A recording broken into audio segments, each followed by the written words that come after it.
started recording.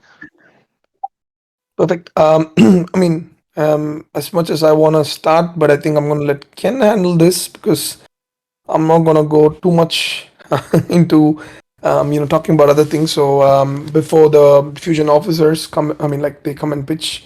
But just quick one. I think it's completely understandable. Just want to address this because I know we are seeing a lot of action in the space, and so many projects are obviously like kind of like dying and all those things. I'm just not gonna blame Blur alone for this, obviously, right? So we are seeing this. We know, the kind of things that's happening. It's a super hype and attention driven market. It's not exactly about the product drop. It's about just the how much of attention and how many people kind of know about the project, just in terms of visibility, and speculation. So we are definitely aware of that. So there's few things that we are going to have like some drastic changes and some potential acquisitions as well, very strategic moves to kind of like bring back. I think if I may say, there's something that we are looking to acquire, and once we acquire that, it's almost impossible for somebody not to see us, and that's the kind of thing. I'm personally putting in quite a lot of money from my pockets as well for that. We'll be using a little bit of the Jira Vault funds for that. Jamie and probably the team members are also going to put a little bit of funds for that. It's a pretty big acquisition for us, which is going to be helping the holders in a big time, and also overall in the space. I think quite a lot of them, I would say almost half or more of the space actually is aware and uses those products and things like that. So we are definitely going to make some moves. So just want to start off by saying that thanks to people who really been sticking, because it's not easy. It's always easy to dump something and go and buy something else and just be like, ah, this is stagnant. This is done and stuff like that. So it's not easy, and I really appreciate. And even the fusion side of things, don't think many understand, and we don't. It's, as I said, like it's not something that it's not on people. It's on us to make it clear. But let's make it clear with products being dropped or coming out from it, where people are going to talk about the product naturally, because as you may know, we started with this IDO drop, which I think is fantastic in terms of an opportunity being brought to people, where no one needs to fight with each other to get opportunities. Now it is open for every single holder to participate, if you exactly understand how things work, or at least understand the importance of IDOs and stuff, right? Like, I think I don't think people exactly understand. It's all right. It comes back, if or when these products start coming out, the IDOs and things. It's a matter of time for people to see what's happening, and where these opportunities are coming at. Right now, this space, exactly not many know about the crypto side or how IDOs and things work. So either ways, we in terms of bringing some all can eat value and all can eat kind of products like pans next, and like the IDOs. This is the way that we will move forward. So for anybody who's kind of like confused what PG is moving, or which direction PG is moving towards. In short, it's almost like the Berkshire Hathaway of Web3, in a way, where we acquire products or get equity either paid or for free, but then bring back value to our holders and also increase our book value of PG's entire valuation, right? So I know, like, Enjoy Jones. so many projects are just kind of like raising money with 50 mil, 30 mil, 100 mil valuations with some crazy numbers, without even having any kind of book value or any kind of product behind it or backing it, but purely in terms of hype and stuff. But in terms of the book value, I think we are far ahead of a lot of projects, and in terms of also bringing in revenues into the project. So I think now we're going to start seeing, for example, a simple example is the pants next. I don't know how many of you are still aware, but I know still in the V1 stage and all those things.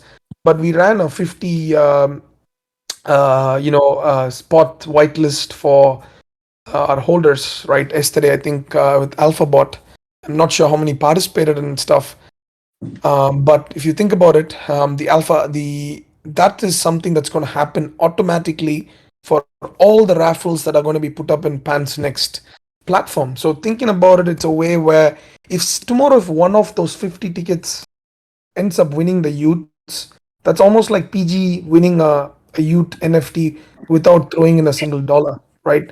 So this is where we are not burning funds, we are not losing funds, we are not creating an unsustainable raffle or anything, but purely a raffle that is happening where people are participating, whoever wants to participate, and at the same time, PG holders are winning without even spending a single dollar. Like, I'm not sure if you guys have seen this, but if you see this, for example, right, this is the Pan's platform. So the 50 tickets out of whatever the number could be, for instance, I'm just hoping one of the PG holders actually win from that free tickets. That's going to be a huge win and huge. People probably will understand a little more on the possibility. So imagine now there's 50 listings there, and for every listing there is going to be automated, free tickets for PG holders. Without PG spending a single dollar, PG holders are getting those benefits as well, and on a degen side of things. So as I said, it might be hard to understand till somebody wins, but not that hard to understand after we constantly keep getting wins. So, anyways, so that's where the thing is. So the IDOs, I think we did a lot in this quarter. Like, when we reflected back in Q1 of 2023, maybe that's the benefit, and that's also probably the boon and the bane, both the good and the bad for PGs. That too much happens at once. That you come back after a week, you probably do not understand, or if you come back after a month, you probably don't won't understand exactly what all happened. So anyway, so now that we are moving towards Fusion, Fusion is a very, very important product for PG. It's not it's not like a very commonly done stuff. I mean, I'm not gonna throw shades at any project, right? There's nothing as copying or anything. It's each one would obviously have their own plan and stuff.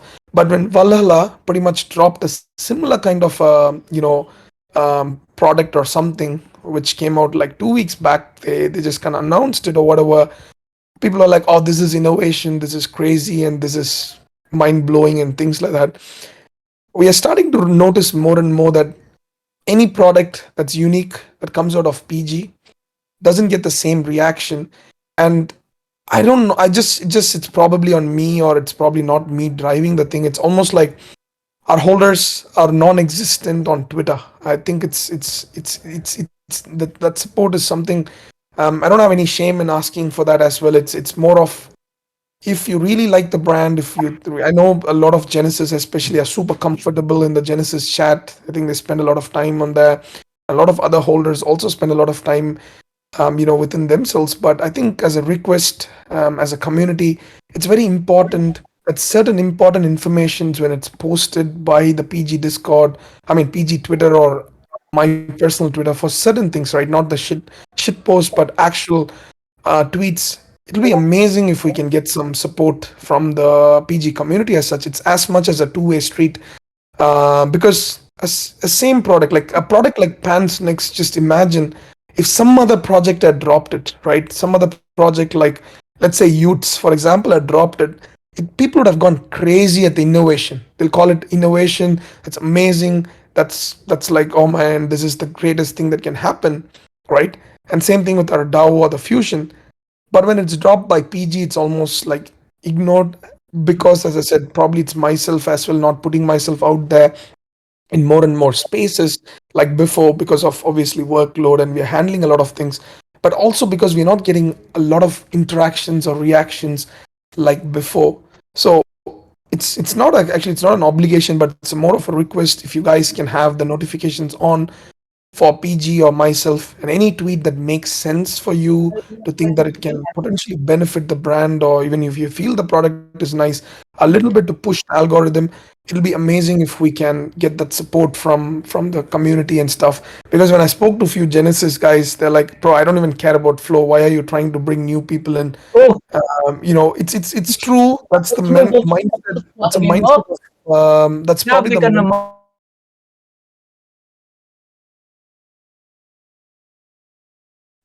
That's probably the mindset of a lot of people, to be honest, especially in the Genesis. They're just very comfortable. It's fine, and they don't. Yeah, I know that we have a different kind of a mindset compared to the space, but I think that support is purely for you guys because we're not going to get any royalties or anything. It's purely for us to push.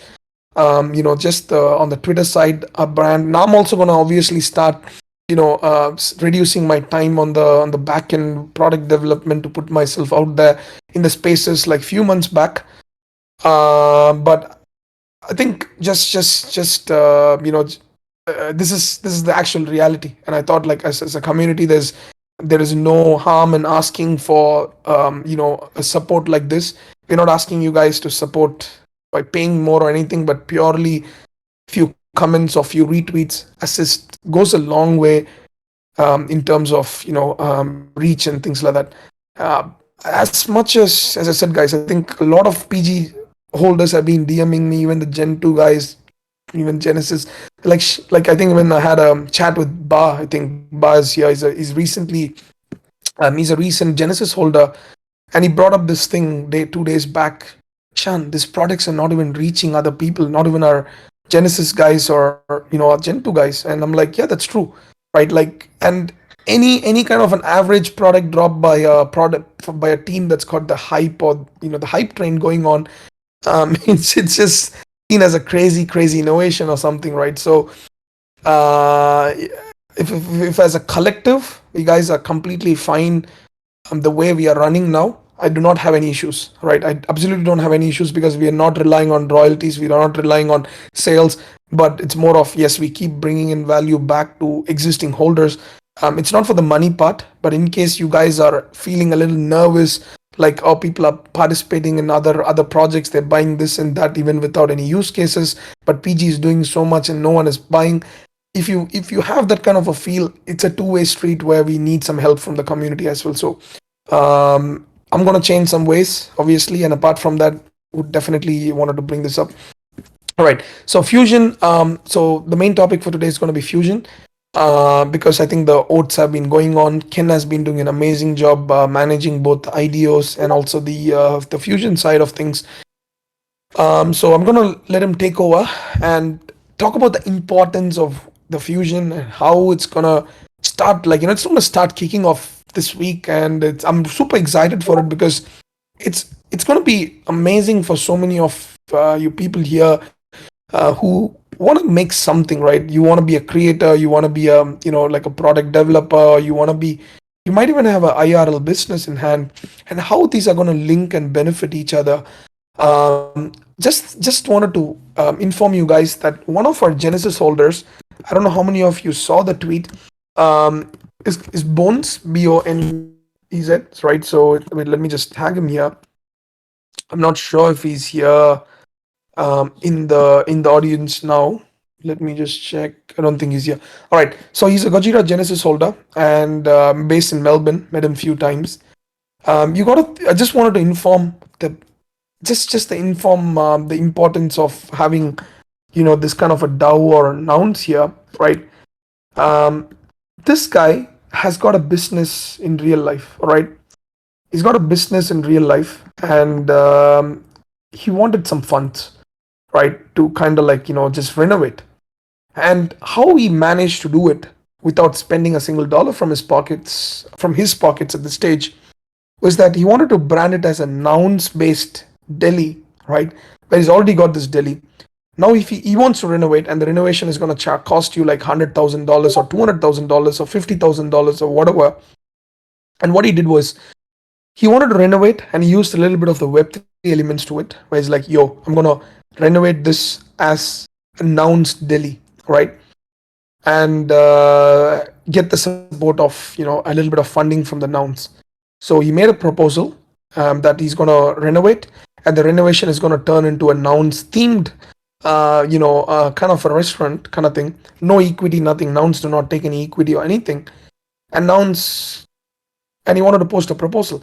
To post a proposal in nouns, you need two nouns, right? And each nouns is roughly about anywhere from 25 to 30 ETH. So roughly someone's got to spend 50 to 60 ETH to even drop a proposal. You don't know if it's going to be accepted or not. So he dropped a proposal asking for 200,000 US dollars, right? 200,000 US dollars. And that's like, I mean, obviously that's a lot of money. And obviously we hold two nouns as well, right? So 200k literally got approved the other day with 245 votes, 245 for votes for it, like literally, and zero against, right? Zero against. We used all our contacts as well. He used all his contacts, ran through the nouns community, and it got accepted. 245 for and zero against, and he ended up getting $200,000 to his pockets, right? This is a grant. This is not a loan. This is not, anything. It's a grant purely to push Web3 and nouns forward, and that's one of the benefits of nouns. But very few realize that just by holding a single fusion, you can post these proposals in nouns. You don't need to buy a 60 ETH or 70 ETH worth of nouns if you got an idea. And this is where I think the lack of understanding is of, and now we got a solid product in hand for people to understand, right? So it's basically it's basically like understanding how things work, and looking at a practical win, like somebody like Bones, for example, right? So the likelihood of one of us actually getting pitched to nouns, let alone accepted, seems in absolutely not, Capo. 100% not. And stupor, I'm sorry, that's a very bad take. Nouns is taken by, they want to proliferate their brand, right? They do not care about equity or products or anything. They want to just push their brand forward. They do not expect equity in return. They just do not have enough active people, because to buy into nouns you got to be rich. That's the truth. How many of us can afford buying even one noun, let alone two, at 60 ETH, right? So 60 ETH or 70 ETH or whatever. So the problem is the people who buy into nouns do not necessarily have the time to post any proposals or even have some name in the space for them to push the brand forward. What's funny is that they're running a campaign, 4x, $50,000 each. Okay, 4 people, $50,000 each, to make a video for nouns, and that campaign has only got 5 videos so far out of 4. All right, so to reiterate, there's going to be 4 videos. 4 winners, each of $50,000, purely a grant, some marketing video or some real life shoot or whatever, or music or whatever that can be done. And it's $50,000 each, and there's only 5 videos that has been posted so far. Just think about it. And those guys have got $50 million in their vault, right? There's not enough active community, and PG is probably the first and a bigger or comparatively the most well-known community to potentially, or the first ones to buy these nouns, to start using them for the Fusion side of things, to get these proposals running through, which is why Fusion is very important, which is why Fusion is going to have a great value. You believe you have talent, you believe you have a decent product idea, leave the rest to us. Because don't forget that when we make a proposal, it is coming from PG and using our contacts and stuff as well, which is where our strength is. It's not that easy for them to reject without a reason. Like what Capo mentioned, they cannot just reject, because what's going to happen is, if they keep rejecting some projects which actually make sense, it's basically a problem for them as well, because the last thing you want is a community like PG or us going and dumping a nouns, just making a thread like, guys, this is just some monopoly or some kind of stuff that's happening in the back. Nobody wants that. So if the product is good, no one is gonna. Why is somebody gonna reject something if the product is good? Why would they accept Bones? And in the history of nouns, never has anybody had a 0 against vote, right? 245 for or something and 0 against has never happened. And just think about it, right? And it was purely a renovation for a Delhi that already exists, not some crazy unique idea, if you think about it. right? So this is where I think one of those benefits is the nouns, not completely, right? So the fusion side of things is not just for nouns; it's for PG, fundraising from PG, fundraising from our VC connects, from even PG Capital, right?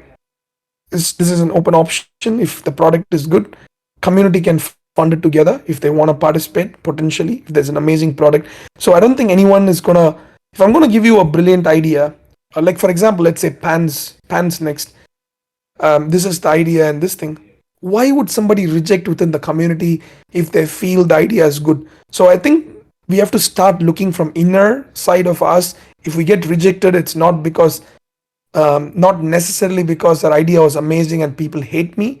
It's because I'm amazing and all, but maybe my idea was not good. So that's pretty much the mindset I hope that people start having when their proposals gets rejected, because the community is voting for it. It's fully decentralized. I'm not gonna interfere, or I'm not jumping in and kind of like manipulating any of those votes or anything. It's purely on chain.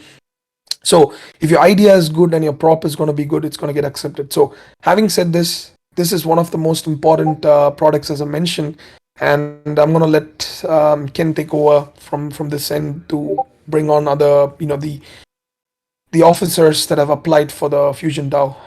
Ken, over to you. Yeah, thanks, Shan. So, yeah, I'm not going to belabor the topic. I think Shan's kind of touched upon all the important points. And the purpose of today's AMA is really to give a platform and an opportunity for many of the DAO officers to come up here and give a pitch.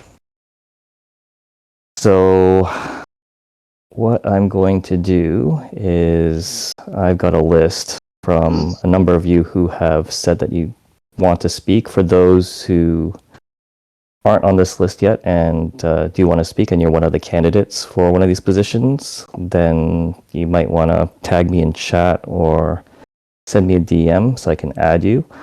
Essentially, the format is I'll post a list. We'll probably go in order and give each person, let's call it 5 minutes, up to 5 minutes, to talk about who you are, your qualifications, why you want to be an officer, and what you're going to bring to the DAOs with your skills, what your plans are.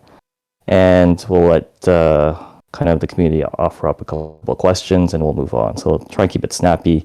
There's about 15 people on the list. Yeah, I get you, Dees. There's about 15 people on the list, so that's going to take us to, I don't know, 75 to 90 minutes is my guess. So let me kind of throw this into the chat now.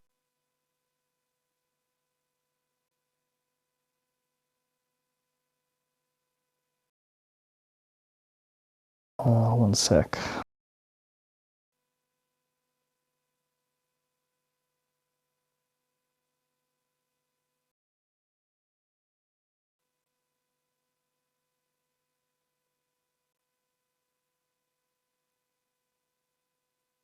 Okay, there we go.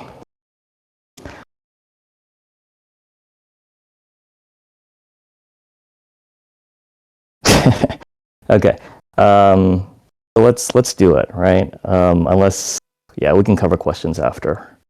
So let's just jump into it. I don't want to take any more time than necessary. So let's start with Master Catalog. So if you can unmute yourself, Master, I'm going to start a timer, and we'll get this show on the road. Hey, good morning, everybody. Hey, Master, go for it.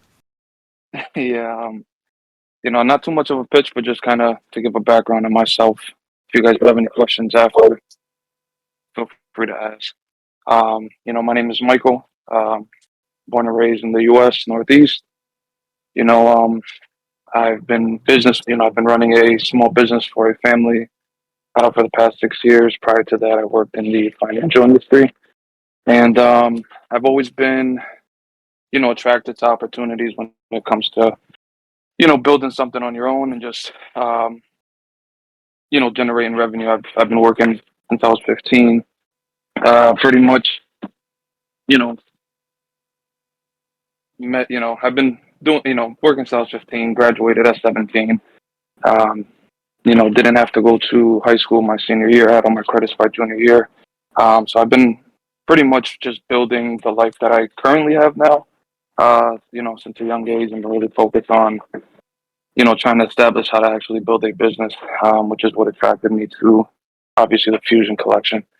Um, as you all know, I am running for CEO for Sentinel DAO. And, I do think that I'm very committed to the grind.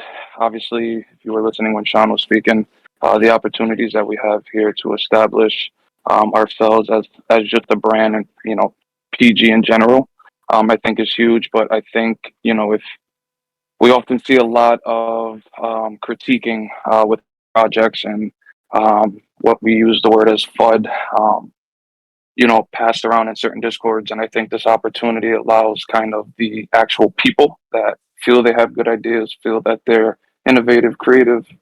It kind of lets us put our own money where our mouth is at that point. So my short-term goal, which is realistically 12 months, is, if I'm elected, one of my main goals is to figure out how to give reason to buying, GRX to our outside Web3 communities. That's one of our big things, which I think will, in sense, help PG in general. And, we really want to focus on our community and our holders and figure out what products and, services they may have that we can push through to also benefit our faction as well. So I'm open for any questions. A little nervous, but I'm ready. Fantastic, man. Thanks a lot for that. Anybody got any questions for Michael before we move to the next one? Yeah, I have a question. You Yeah, hear go me? for it. Yes, we can. Yeah. Go for it. Yeah. Can you join Legion faction, Master? What was that? Can you join Legion Wonder- faction? No, I cannot. Although you guys do have a good team. A little bit about myself. I like where I grew up. I represent those teams in sports. So I grew up in Massachusetts, so I'm a Celtics fan, a Boston Red Sox fan. I kind of like water in the grass where you're at. So I've started with Sentinels. My plan is to stay with Sentinels until, forever, pretty much. You them and respect, yes. Yeah, and while we wait for maybe another question to pop up, just so that everyone knows, and I think I announced it, for those who have voted, you can still change your vote. I'm closing the vote tomorrow at midnight Eastern, Sunday. And I guess for those who haven't, and please do vote, it's extremely important to the DAOs that we're trying to create that we install the best leadership that we can. Of course. Thanks a lot, Ken, for that. I think Michael, I've been just a quick addition. I've seen Michael so many times on spaces, and sometimes even there's only like 4 or 5 people, and he still continues. I think that's a great quality to have. And it's because I remember when I ran my first spaces, there's like 1 or 2 people, and I'm like, I'm not going to give up. Someday, there's going to be at least few hundred people. So I really, really like that aspect of you running and not giving up the spaces. So that's great. Right, next one. Yeah, let's move to Visja, Sentinel CO. You got your I 5 guess minutes. it's me. Yeah, thank you. I'll try be quick because there are a lot of speakers. Hi, I'm Marco. I'm from Serbia. I'm 40-year-old girl dad. I ventured into NFT space like 2 years ago and still going strong. I just saw an opportunity here to resolve my future, so to speak, rather than in standard Web2 format. Ever since I did the Fusion, I hit it off with Michael, and the two of us have been working ever since, working off of our strengths. I kind of fuel him for his PR work, and we'll be going strong ever since. I'm guessing the votes are pretty much showing that already. Started my own way. A little backstory for me. Started in my own way, like 20 plus years ago, washing dishes, and now I'm someone who already has more than 10 years of experience as a project and product manager mostly, but a lot of other stuff in online gaming IT company. And more or less, I have been trying to every day incorporate my Web2 experience into Web3. I'm actually working on a startup revolving around analytics, and I'm also basically in collaborations. That is where I see myself the most.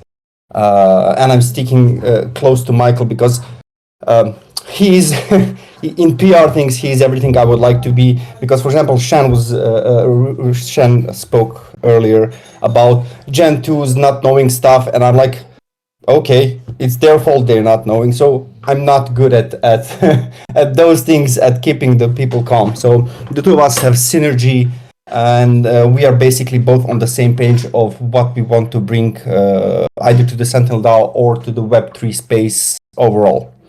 So not to drag this more, feel free to ask me any questions.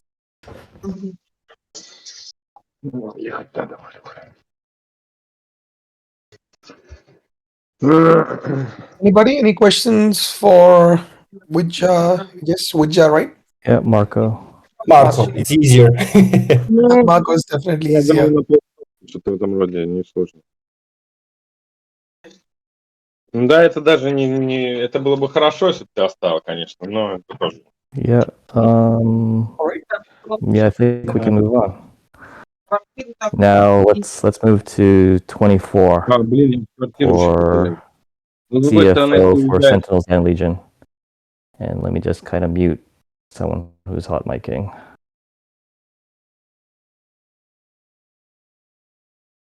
Well, I think we're good.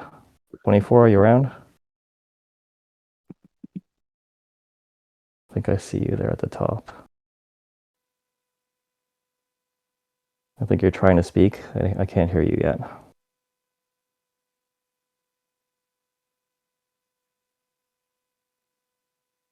How about we come back to you, bro?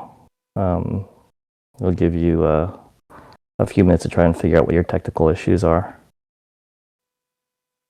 Next on the list is Spori for Sentinel CTO. Hey guys, can you hear me? Yep, hear you just fine. Awesome. So yeah, a little bit about me. I'm 27 years old, relatively younger than my peers, but I'm a first gen immigrant here in the United States. I came from South America. I studied computer science, and ever since then, I've pretty much just been working. I've kind of been working more at startups. I realized that the corporate life is a little less moving parts, a little less innovation. Things are already figured out, and I kind of got bored. Kind of got disinterested in the work I was doing. I felt like I didn't really have much of an impact, and it wasn't really driving any like innovation or driving anything to improve the lives. It was mainly like bug fixes and stuff. So I'm a developer by trade. I do full stack. I'm a full stack engineer, primarily on the back end. And yeah, a little bit about me. Ever since like early 2021, I've been really getting into crypto and Web3 as a whole. Started off with like crypto and just like meme coins, stuff like that, and then worked my way up to like Ethereum and NFTs. So it's I felt like crypto and Web3 as a whole, there's a lot of sense of community and belonging, and a lot of people from a lot of parts of the world resonate with whatever the Web3 space has to offer, whether that's a form of security, form of knowledge transfer, or whatever the case. So I'm just someone who's been trying to figure out my way around life. I haven't really had any mentors or anyone to kind of coach me. So I've had struggles, had to kind of figure out my way, but I feel like I've done a little well for myself. So I just kind of want to, keep growing as a person, keep growing skill set wise, and just kind of have a sense of belonging, have a sense of, doing something that matters. And whether that's, doing products, doing a service that improves the life of someone, whether that's automating something, whether that's anything to do with technology, it's kind of my interest. So, yeah, open to any questions. And yeah, it's a little bit about me. Perfect. I haven't, Appreciate it. yeah, I haven't seen or interacted much with you, so it was good to hear. Just in terms of your IRL, like what's your exact role now? Because I'm kind of like an engineer background as well, so just kind of was curious. What's your main role right now? Right. So I work for a startup that is it does an ETL anomaly type of product. So my main part of it is the ETL part. So I'm primarily using Python, these third-party APIs from these different vendors, and it's pretty much just extracting the data from all these different sources, transforming it to data structures that are easily ingested and consumed by whether it's like different Kafka topics or whether we're inserting into like a time series database, things like that. Um, so I'm much more back end oriented, but Perfect. for about maybe a year or so, I've been a part time dev for Uwu Crew. So Uwu Crew is I'm not sure how much you all have heard of it, but I have their profile pic right now. I can't change it, the server profile, because I have to get Discord Nitro. I don't want to pay for Discord Nitro, so yeah, I just kind of been doing development work for them. Primarily, it's just been doing like using Ether.js, doing things with Polygon, whether it was getting a snapshot of all holders or using different just Web3 technologies. But yeah, I mean, I've been holding Gen 2 since I had the chance to mint it from a FOMO Mofo Discord raffle that I won. So I've been in the shadows, but I've definitely been trusting the team at Gajira and Shan. You just give me a lot of trust and confidence that you all will execute. And yeah, just here for a long time, really. So enjoying the ride. 100%, man. Thanks a lot for that. And that's pretty much what it's going to be a pretty good move if you get selected, because it's also going to be a little bit of seeing from the back end the amount of work that goes in for you guys. It's going to be a really good experience because when I quit my engineering job and jumped here as well, like, it was completely different to anything that I've done. So I know you're working for a startup as well, but a Web3 startup is a completely a different ball game. So, anyways, Yeah, thanks for there's answering no that. Stack Overflow or anything like that. It's reading documentation, reading white papers. Yeah, thank you so much. Perfect, Yeah, bro. appreciate you stepping up as well. I remember when I initially put out the call for nominations, we only had, I don't think we had any people kind of step up for CTO. Yeah, So it it's was not. only kind of the last day or two of nominations that maybe 3 or 4 of you stepped up. So it's one of the things that we found the hardest to recruit for, and finding good devs in the space is like gold. So yeah, and thanks Marco for doing that. Perfect. All right, Next one. let's kind of jump back to 24 for CFO of Sentinels and Legion you're running for.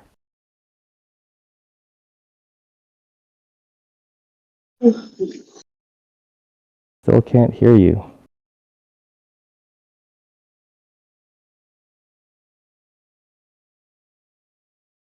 You might want to try on mobile if you're on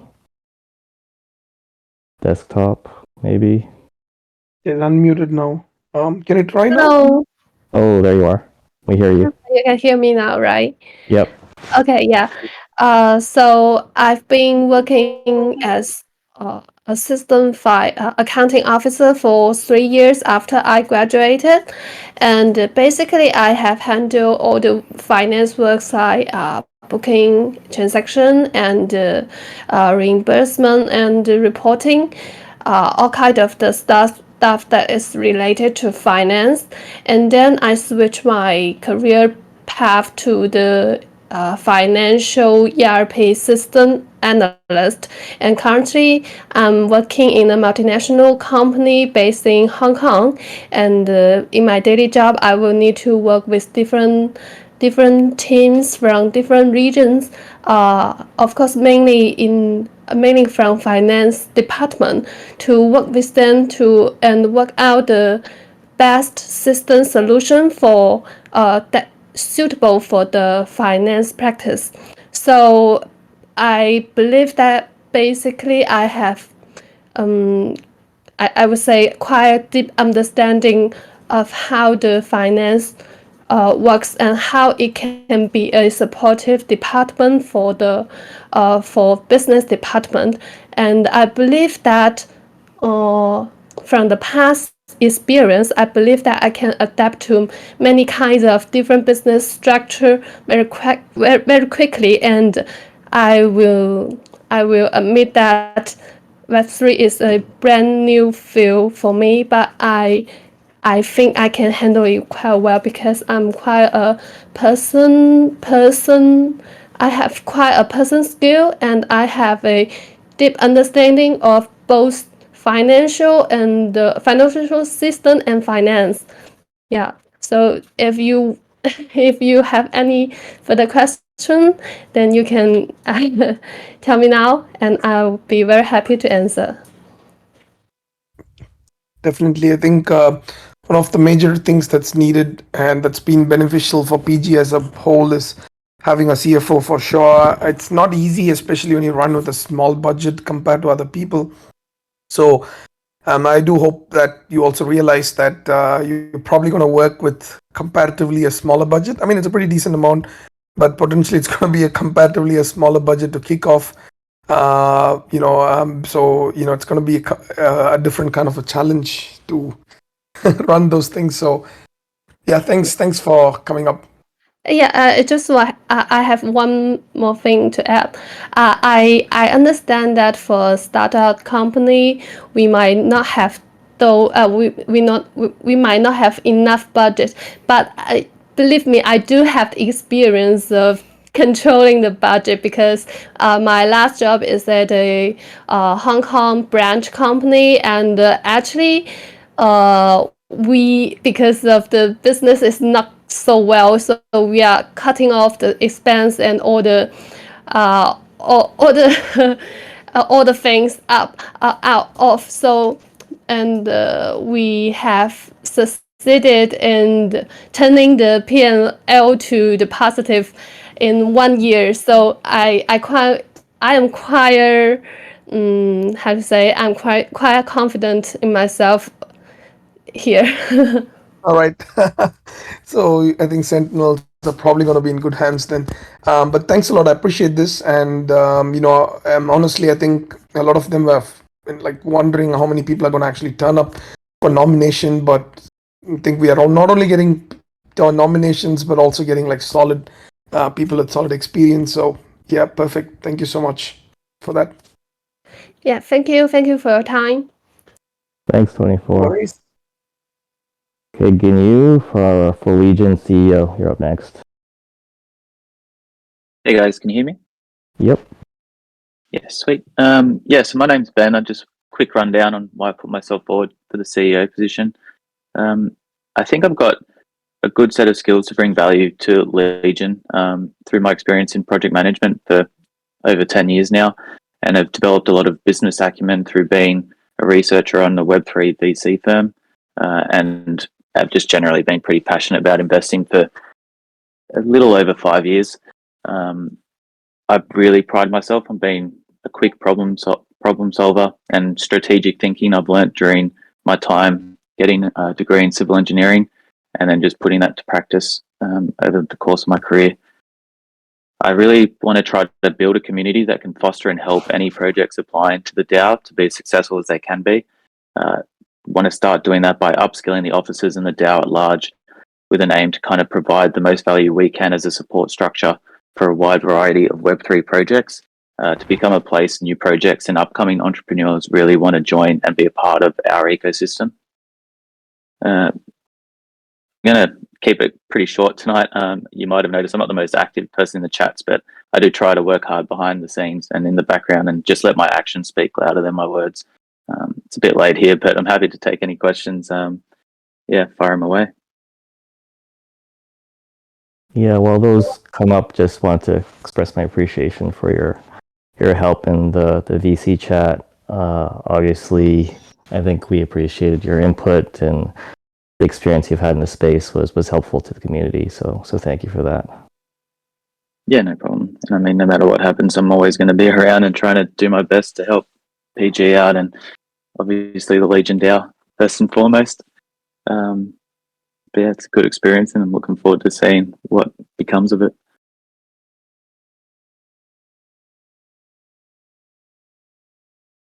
Alrighty.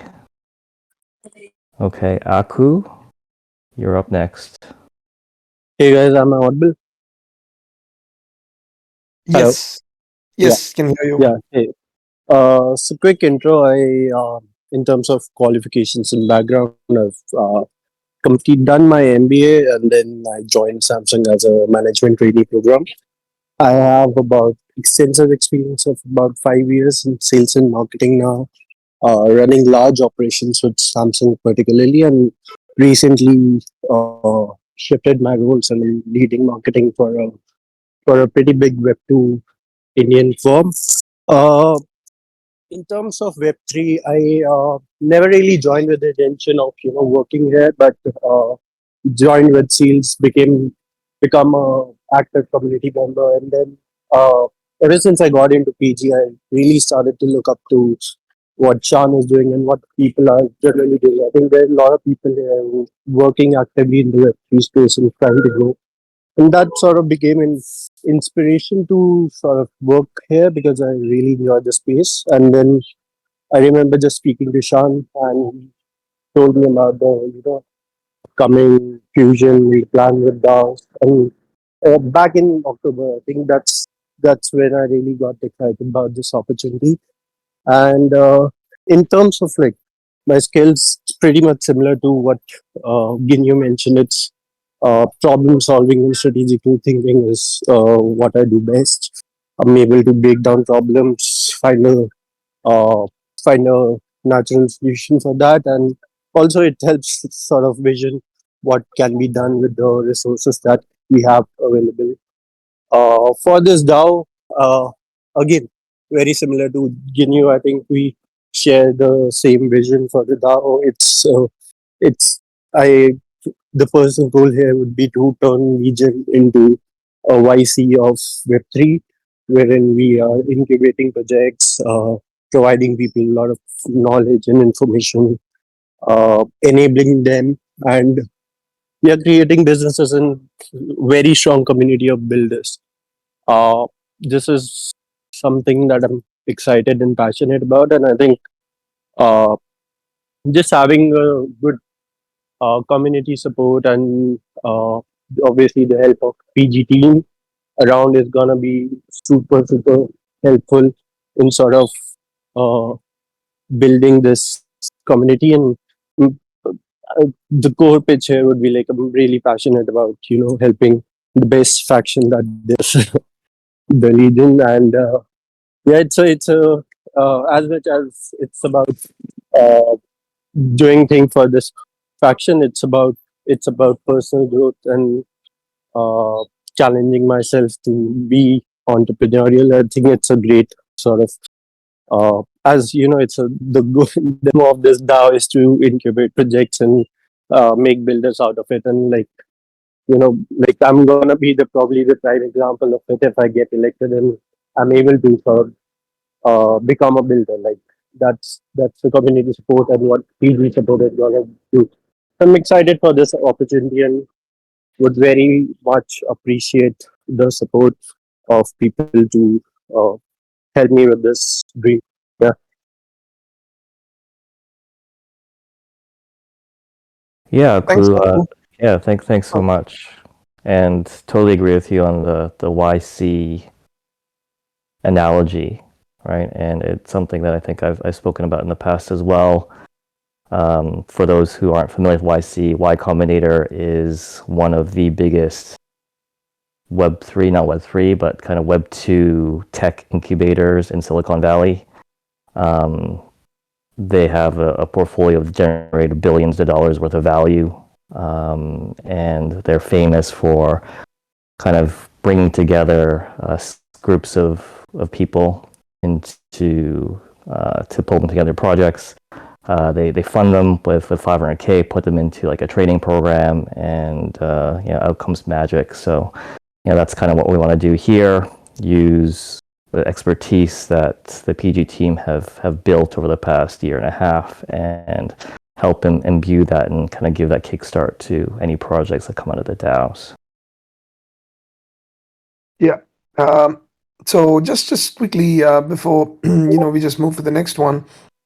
I think a lot of people might feel that as an individual or something that you do not have a voice in the space, or you interacting with tweets or something is it's almost irrelevant or something like that. I don't know how many actually relevant people have been supporting, say, something like DGOTS in that sense in a social scale, but collectively it's turned into a stronger community. Didn't start this way. People are clowning Frank.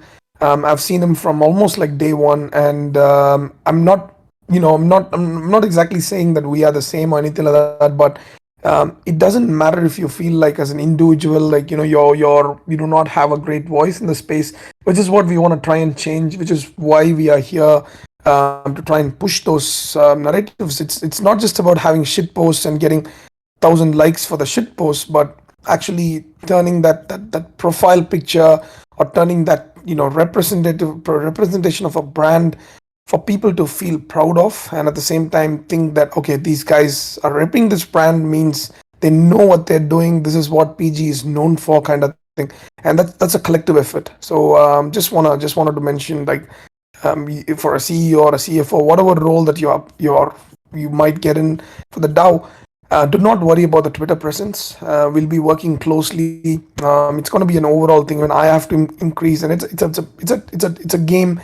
It's an attention game and needs some time and stuff, but which is what I don't have. But I think we can help or assist you guys in getting those things moving forward. So yeah, just wanted to add that. Cool. Adiz, I think you're carrying around your newborn, so I don't know if you're able to speak or not. Hey, sec. You're on mute. Did someone mute you? Let me try and unmute you. Hello? Is that working or not? Yeah, Yes. You're on now. Yeah. I've got a couple minutes, so I just passed the baby over to the missus. But most in here already know me anyway. I've been on spaces, I've been in the groups, I've been voicing, and pretty much everywhere. But I'm glad there's an opportunity for those that don't to be able to pitch in for us to get a better understanding about their view on what they see each of the factions and the roles that are going to come to fruition, the projects that we're going to get from there. But not too much to pitch from me, to be honest. Everyone knows me. I'm just a social person. I like networking. I like communicating with people, and I like things being transparent. So the roles that I chose were the CCO and the COO. Ideally, because I feel like it's a place where you can communicate, network, and bring the right people together to move the project forward and to build. I wouldn't say I'm the smartest guy. I wouldn't say I'm the most active guy, but I'm definitely out there trying to engage and communicate with the right people or bring the right people together. So just want to stress that if you are voting, make sure you do read through the profiles. Generally, when I invest, I don't invest with emotion. So even though I am competing in these roles, I have read through many of the applicants that have applied for the same role as myself, and I'm even willing to give my vote away to particular individuals because I just feel like they have experience which can help. In saying that, though, we who have nominated ourselves, and if we do come into these positions, we're, I guess, blessed to be able to be nurtured, I guess, in a way from PG core team, and just develop our skills in Web3. But yeah, overall, that's me anyway. Everyone knows me, and yeah. Before I waste any more time, I'll pass on the mic. Thanks. These, thanks a lot. I think you're quite popular. I think in general amongst the PG community. So and an amazing AMA host as well. So thanks a lot for that, for coming up. And I'm pretty sure, we can get a lot out of you for just in terms of just in terms of bringing in confidence to people, in general, and as a spaces host and other things. I think you've been doing a fantastic job. So thanks a lot for coming up, man. Yep. Reishi for CTO. Good morning. Can everybody hear me? Yes, we can. Perfect. Thank you. I guess to start off, so my name is Reishi. I've been in the Web3 space for a few years now. Started off mainly trading altcoins, got into NFTs. Been very thankful and fortunate for basically, all I've been through. A lot of ups and downs, still here. I think stronger than ever at this present time. Learned a lot. Learned a lot along the way. Made really good connections and friends along the way as well. As we know, Web3 is such a fast-paced, I'll call it environment, where we all have to keep on learning. It's nonstop learning, ever evolving. You can make it to what you want it to be for yourself. So I won't go into all the details as to what's on my application, but I think one thing to add, so a lot of my past IRL experiences, I've had to work with, a variety of different companies, and a lot of those companies, we thrive off our partnerships, our relationships, and collaborations with all, the previous vendors, which I've worked with, like such names such as Cisco, Dell, VMware, Lenovo, HP, Microsoft. So I won't really go into the full IT geek mode here, but, with that mindset, with all those, relationships and collaborations which I've established, building those. Can everybody hear me still? Yes, I muted the other person. Okay. Go for it. Perfect. So where was I? So yeah, I guess with all those relationships and collaborations, that I've had to be doing in my IRL jobs in the past, with that same mindset, I think comes the Web3 aspect. The possibilities limitless. We all have to pivot fast. With that saying, there's a saying I go by, I practice and preach to, to my kids, which I say, you never should limit yourself. Sky's the limit. Go beyond that, right? So I think the reason why I chose the CTO role, it kind of best aligns my skills and education, which I've grown up with, experiences I've attained over the years. So I think based on that alone, the CTO role kind of aligns with myself. And the other thing I'll add is, obviously 2 heads are better than 1. So I'm here to support one another, support the community, listen to the community. I think we all believe in the founders here, Shan and the team, their vision. Seeing them grow over the year and a half or so has been remarkable. So just, hopefully everybody gets to read all the applications, takes time to vote. And I'm here for the long term. And another quote I go by saying is, the best is yet to come. And that's me. Thank you. Thanks a lot, man. I think this is the first time I think I'm having a chat with you. I've seen you almost from day one, if I'm not mistaken, I guess. That's true. It For is some reason, I assumed you're Indian. I don't know why, because the name was kind of like an Indian name. But either way, so it's amazing. And see, at the end of the day, I think we didn't know. Like people like yourself have these kind of technical skills, and even like it's we are young as well, and we do not have all the experience, but we are learning together. And at least doing the right things first, and then setting the platform. So just to reiterate, these DAO officers are not just for PG team to mentor, but the other way around as well. So I think as if people can keep that in mind, that us learning from people like Rishi, or I think Jonas is not here, few guys that have got this experience, it's going to be extremely beneficial for PG as such, when we are going to hear them share their knowledge on what we are doing at PG and tips and stuff, because we're not 100% perfect, no one is, but these are invaluable additions as an extension of a team in a way, once or twice a week when we get on the calls, and they're open to even bring feedback into PG. It's going to help the overall ecosystem, because I see some of them are like, Shan, this might just benefit the Fusion guys and maybe the Genesis. How is it going to help the Gen 2s or other members of the ecosystem or other people? This is the answer to that, right? When the Fusion, or if we find a talent into Fusion that's kind of coming up with a product that makes sense, we're going to make the product available for the entire ecosystem. And going back to the 1,000 fan theory, all you need is 1,000 strong supporters to support a product that makes sense for them, and that's 1,000 into $100 is $100K a month. So even if one product that comes out of a Fusion is going to potentially generate a value or use case for 1,000 people who are willing to put in the $100 where they're making or getting some extra value for that $100, that's going to keep a product keep running forever, because $100K a month is a lot.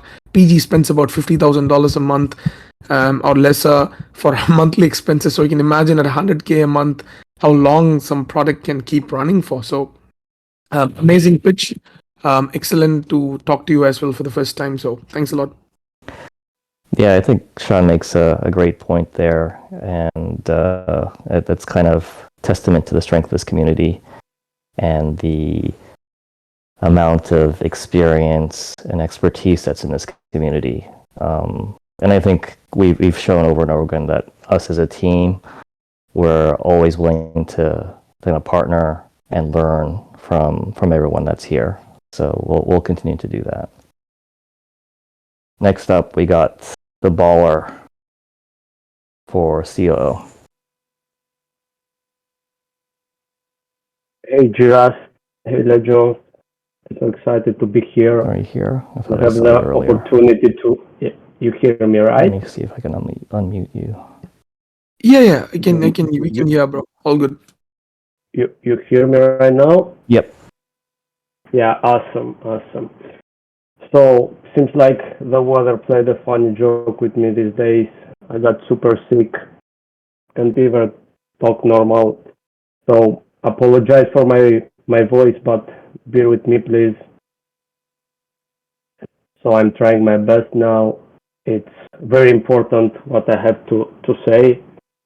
And at the end of the day, Legions never give up. So, moving forward, I will short talk about myself because I'm sure you guys have already read about my background and already know that I'm the right fit for the CEO position. So, my name is Bill Frunze. I'm fully doxed. I'm the CEO of FLA Hotel and CEO founder of Fitness Interactive brand. Experienced entrepreneur with background in startups, real estate, gym and fitness industry. Have been working for 3 years for Java gym chain. As a CEO, I will ensure that as a Legion DAO, we'll build strong relationships with partners. We need to make sure we are executing on our plans in the timely and efficient manner. And finally, we'll need to maintain the momentum and excitement around the project, keeping our community engagement and informed. So, with with that being said, I'm coming with a revolutionary proposal for the Legion DAO that will change the entire game for the Web3 and Web2 brands. Legions will have the opportunity to generate millions in income for a real Web2 product. And I called it JiraWare. So the idea behind the JiraWare brand is to help people adopt a healthy lifestyle by providing quality and stylish activewear, designed and manufactured with the technologies and innovations in mind. Later on stage, we plan to expand it from activewear to Jira app, Jira trainings, Jira meals, and also Jira supplements. Imagine like 10, 20 athletes with more than 1 million followers that will wear JiraWare. So I'm not just applying for the title of the CEO because at the end of the day, if you are not working your ass off, it remains just a title. I'm coming with a background experience and a real business model that will bring rights to the holders, will increase awareness, and give real Web2 utility to the holders. I encourage everyone to make a minute and study my background experience and see why I'm so confident with all the goals and what we can achieve as a DAO. I truly believe I will make Legions proud. Every Legion will eat rice and will have access to the future billion-dollar brand that we will build all together. I will take care of everyone. I know many of you have already voted, but it's never too late to reconsider a vote if you share the same vision as I do. I'm super excited for what's coming next. If you can see it right now, because of my voice, I'm like 40 fever degrees temperature. So, but I'm very excited. So, give me some days. The baller will be back in shape. I think in 1 week, I will present the pitch deck to the DAO. So yeah, if you have any question, I'm open.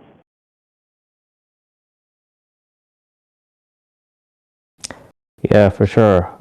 So from the baller, we've already heard his pitch. We're super excited too, and just one example of a proposal that's ready to go. And I think there'll be many more. So definitely looking forward to it. Tofu Hand. You're next, and Sherholmes, yes, it's being recorded. Good morning, guys. Can you guys hear me? Yep, we all can hear you fine. All right. Good morning. Sorry, apologies about my voice. I'm still kind of getting over a cold, but thank you all for your time this morning, night, wherever you are. My name is Tofu Hand. You guys might have seen me around, maybe not. Sorry, I'm parked right now. I just got to make sure I'm not in someone's way. But no, thank you all for your time today. I appreciate you guys being here. And if you read my app, I'm sure it was wordy as well. Sorry, I just had to move my car. Apologies again. Okay, so I applied for not both, 3 factions, Sentinel, Renegade, and Legion CFO, to spare you a lot of the boring bits about my in real life experience. Simply put, I work a lot with numbers. I'm an Excel nerd. Do that on a daily basis. Really love numbers. So I think overall, the space has a huge issue in projects not managing their funds correctly. And I think PG actually is doing something different. I'm not saying that because I'm a holder. I just think that the way that the team thinks through certain issues and tries to work through issues that aren't present in the Web2 space, I think really sets them apart from other projects. And my concern in any project that I hold is, okay, how long do we have until the projects run out of funds? I'm sure you have seen tweets, Twitter posts regarding projects. They minted for 100+ ETH and they're at 0. And the level of transparency that I see in PG really does set us apart from other projects, I feel like. So that's another reason why I wanted to play a more active role in this space. Specifically with this project, like there's no one else like us, and just hearing the past people talk, the people that came on stage and really wanted to make a difference, and they all have really wonderful experience, and I think like together we can do something great. We can do something really awesome together, and we don't need to be the next Yuga Suzuki. I don't think we need to be that. We're thinking more along the lines of being a top tier startup, and someone mentioned potentially the YC of Web3, and that really does. And that really does set us apart, the way that we're thinking through our our position and kind of how we're tackling issues in this space. So really bullish on the ecosystem, and utilizing my experience, I really want to be able to play a role in driving the space forward. From a Web3 standpoint, I work with a project called Cyber Snails. I also work with a Logic. You guys may not have heard of them. Mainly within the collab and project management space. But I do think that if I do get elected as PG CFO, I'm gonna put all my focus in here, or whatever focus that I have outside of my wife and my real life job. But I definitely want to be able to really put value in here. So again, thank you all for your time, and let me know if you have any questions. Feel free to DM me. I'm around. So that's me, Tofu Hand. Appreciate that, Tofu Hand, and yeah, I guess being that CFO myself, there's a lot of need for people like us in this space, and like you say, lots of projects out there don't really think about the numbers, they don't really think about how much money they have, and it usually ends up badly. So I think the DAOs are in good hands with the candidates that we have. Sorry, I just want to add one thing to what Sean was saying earlier. There's nothing wrong with shit posting, dude. I think it's the best thing in this space, and that's one main reason why I love this space. I love the shit posting. So keep up the good work. Yeah, you'll be happy to hear that one. No, I'm just saying, as I mainly mentioned that it's not. I mean, even if you don't want to retweet or comment or something on the shit post, at least the important ones. You know what I mean? Like just to keep our brand moving forward. But thanks a lot, Tofu. I think we got some amazing CFOs here. It's gonna be. I think you already gained a lot of fans here in the chat. So great to have a chat with you as well. I think you have also been with us for a long time, and I don't think we got a chance to speak, so it was great. All right. I ask a question for Tofu real quick? Oh, yeah, go for it. Okay. So Tofu, hi, Wajda here. So since you're running for all three factions, I think I've seen this question a few times, so just ask it here. What is your choice? Because I think you're leading in the votes in like two of them by quite a bit. Do you have a preference of what faction you're gonna choose? And then I guess for the PG team, just what happens with like the runoff? I know there's some votes going on that of what we're gonna do if he does win in 2 or 3 different factions. But I'm just curious for Tofu, which is your preferred destination at this point?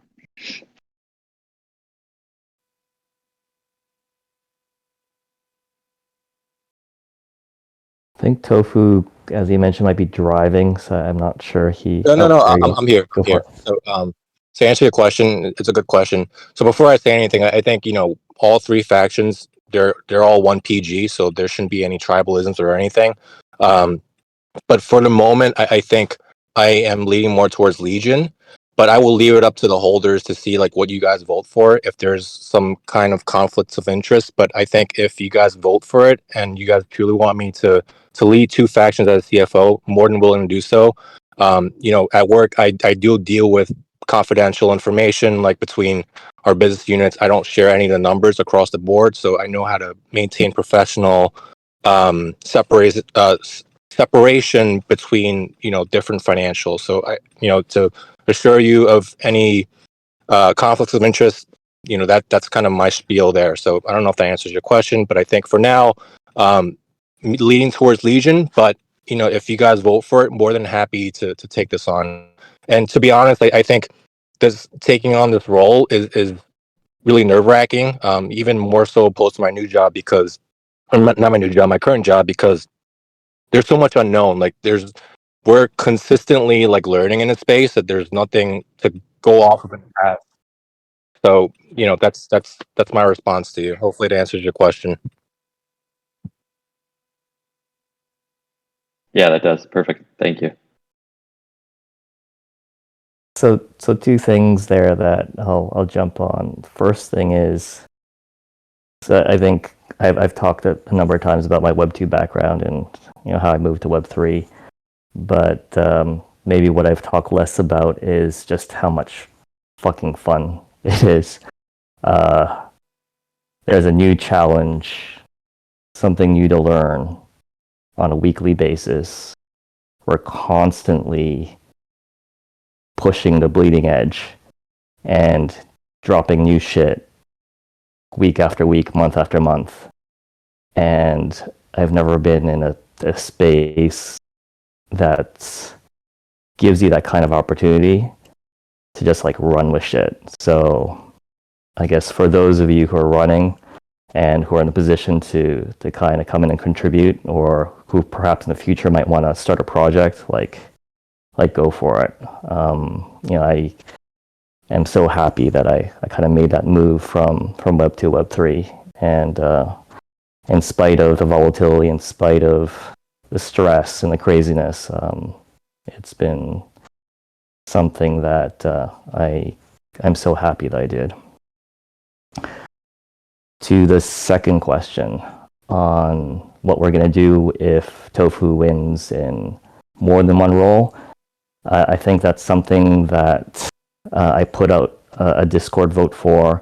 I guess depending upon those results, if it's kind of not so clear, I'll probably put it out to a vote on Snapshot as well. And I think that's a question that's best answered by the DAOs and not for us as PG, as a team, to answer.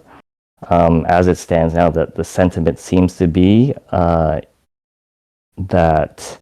if Tofu wins, for example, in both Legion and Sentinel, and he chooses Legion, then in Sentinel, if the second next person has more than double the votes of the third and fourth people, then the second person will take it. If not, then there'll be a runoff.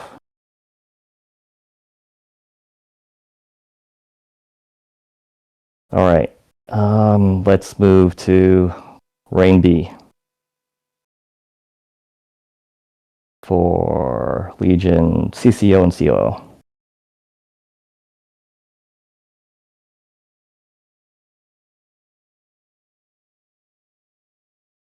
Are you in here? No. Hey everyone, do you hear me? Can you try now? Do you hear me? Yep. Ah, nice. Good. Hello, I'm Reinier. I'm from the Netherlands, and I'm living now in Cambodia. I've been working online for a long time, and this is also what I like to do the most. Besides, I like to sport, and I'm also busy with my own development. I live together now with my fiance in Cambodia, and the plan is to get married end of the year.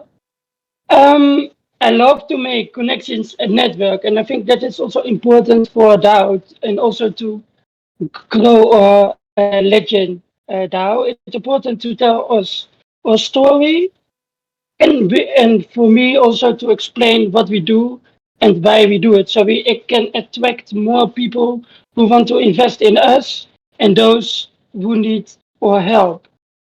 And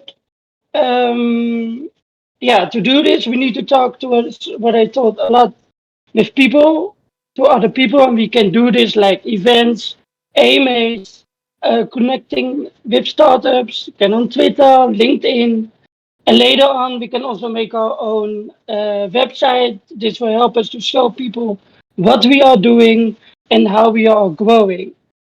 And the most important is, of course, let's work together to build our legend DAO and make sure everyone knows our story. And I think what I really amazed me is how incredible strong people we have in our DAO, and for marketing, design, ideas, businesses already who like Bala has a great idea with the GOL, and I think really like yeah, it amazed me that I've been part as a member with Legion, and I also want to thank already everyone who voted for who have voted for our team members, for our members, and of course also voted for me. And I think that was it. So if you have questions or and otherwise, please read the self-nomination form. Thank you. Thanks, Rain B. Appreciate that. Oh yeah, and I want to tell you one thing. I'm not sick. I'm not partying.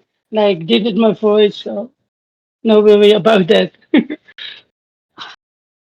Yeah, for sure. No worries. Yes. Yeah, good to hear you. Thanks.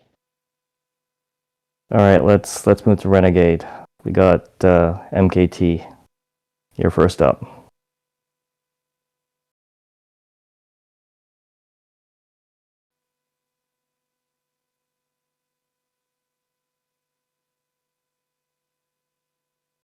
MKT, you still there? Yes, can you hear me? Yep, we can hear you now. Awesome. So good morning to all the people around the world. Good evening. To all the renegades and others that it may concern. My name is MKT or Raymond. You guys may know me as a Jira mod. However, I've worked on probably 20 different projects in different capacities, mainly Discord security and such. Fun story. First time inside Jira Discord server, I was presenting how I recovered a hacked server. I don't know if any of you guys remember that, but that was my first time actually inside the Jira Discord. A little bit of my backstory: grew up in New York City, kind of moved out, and eventually went into the military service. And I served in the Global War on Terror and Operation Inherent Resolve, which was a campaign against ISIL and the terror state at the time. I exited with honorable discharge. I went to school for my airframe and power plant, and I got hired prior to even graduating by a top 5 aviation company in the United States of America. I work with trend analysis, project management, global supply chain, troubleshooting processes. I'm Lean Six Sigma certified. I do have my green belt.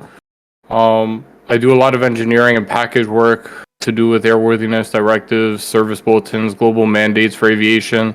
I do work with hand in hand the EASA, which is also the European Aviation Administration. So I do have contact with that as well. I've currently been onboarded as COO of a startup that has a pretty high valuation. I've learned many things while traveling the country, representing the brand. I've traveled to East Denver. I've traveled to San Fran at the Gaming Developer Conference. I was able to meet a lot of venture capital funding, seed funders, angel investors, and I've networked with a lot of them, and I understand what it takes to acquire funding and to make sure that we keep equity in-house. So that's really important if we do choose to go that route for Renegades. I do just want to end with something simple on the Renegade aspect. I just want to say this. If you believe in furthering technology and leaving the Renegade DAO legacy on the blockchain, then you should definitely vote for me. I will perpetuate that. We really have to widen our vision and realize what we can apply to the masses on a technological scale. We have to create a solution, not another problem. It's very clear. Do not worry about the talent that the other factions have. I will make sure that every single person in the Renegade DAO are motivated and properly empowered by leading the way. So vote for MKT and let's get it. Bro, I don't know if there's a role called a chief speaking officer. 100% for PG, I'm gonna hire you. I mean, amazing, man. I think again another a really I've seen you really active on the Twitter side as well, like extremely active, running spaces, and I've been in your spaces a couple of times myself. So, great job. Keep it up, and hoping to see you soon. Thank you so much, Sean. All right, Wajda.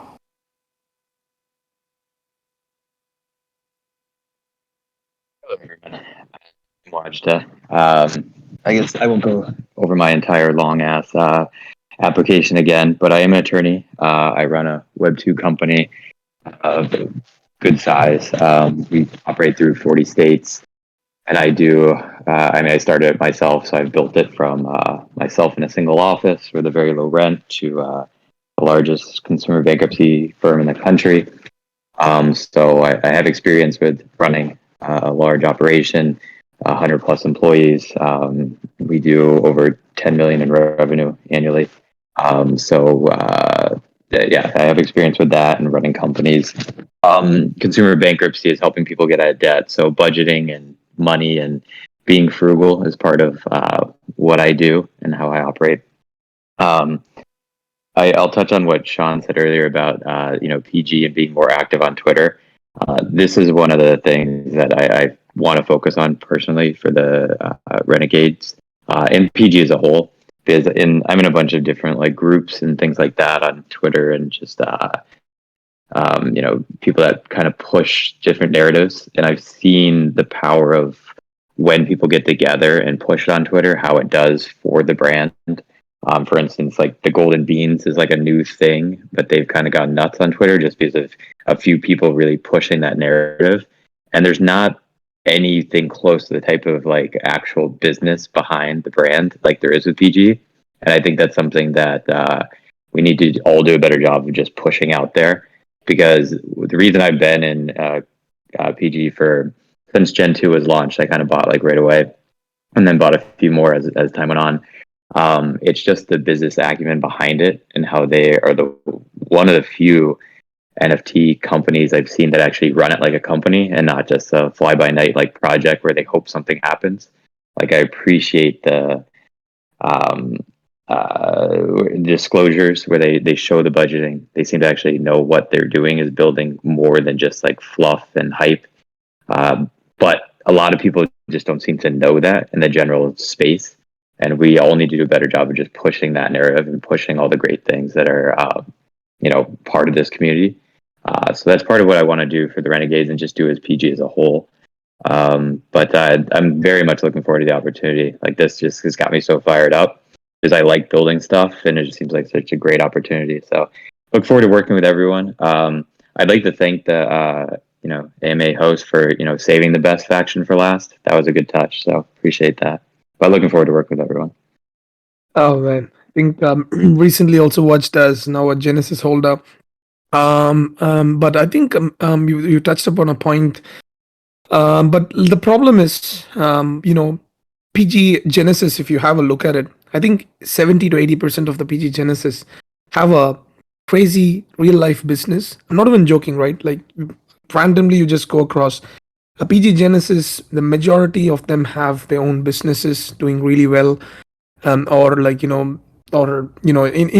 essence, where they have to manage their own workload and things like that, and just being part of PG Genesis for the opportunities and things like that. But the problem we've understood is that majority of people in the space are not middle-aged or not even like those experienced guys, and they want this hype. Even if you take PG's team, for example, majority of our team is actually really well qualified people sitting in there, but not in their 20s or something. Like, I think me and G are probably the only one in their 20s, right? What I'm trying to say here is that one of the major problems has been this, that we have been attracting slowly those small bits of those people who understand business, or those who understand how things work. But the majority of the space is filled with wannabe, rich people, or wannabe youngsters that get in for the hype and all those things, right? I used to completely ignore that, and I'm like, bro, it's not going to benefit anybody. Why are we even trying to bring them in? Because I don't want to just try and target the frat boys of the space. I cannot do it. Like, even if It's impossible for me to put some some crazy stupid stuff just to attract this. But having said that, we cannot ignore them, right? At the end of the day, it's a retention rate at the end of the day, right? Like you have a retention rate of even 1%, and this majority of the space is filled with youngsters. It's our duty to try and potentially just expose them to opportunities or actual deals, and not just fall for, or tomorrow something can happen, this thing can happen, but rather it's happening, right? Opportunities are happening, building tools are present, idea opportunities or whatever are present, other products are present. I think that's a collective effort. I think that needs to be done. Thanks for touching upon that. But I think this question asked by Adis, I think probably want to ask you, because you have been obviously, again, one of those guys who have got a very successful IRL business, and I read your, even your application, probably the most comprehensive application that I've ever seen for not just for faction DAO in general, because I've also been hiring few people before in my previous job and stuff. So I see you're one of the most experienced people and all those things, but how would you be able to even like keep up a little bit of time aside for the faction? Obviously, it's not a full-time job. I think everybody understands that, but to share your expertise once or twice per week with your team, or just kind of like having, setting up the basic, roles and stuff. That's something I think probably, few might want to know. Excellent credentials, but managing, I think you must have a lot of other things. Spending a little more time for PGs, that how feasible you reckon that is? Yeah, no problem.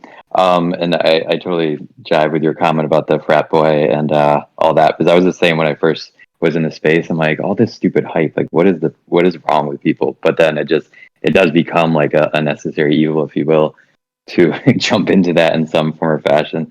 So I have some ideas on that, but we won't get into that now. As far as the time management, I mean, I would say my biggest positive trait that I have is time management. Like I am extremely efficient, and I have an ability to do multiple things at once. Like I've told this story a couple times, but I sit on Twitter Spaces most of the day, and I have like my earpod in my left ear, and then I actually have my work pod, like I use a portable thing in my right ear, and I'll listen to Spaces, talk on Spaces while I talk to clients all day. And I can just do both things at once. I can hear both voices, and I can separate it somehow. So I do that all day long, and just kind of have always been able to manage my time and balance things like that.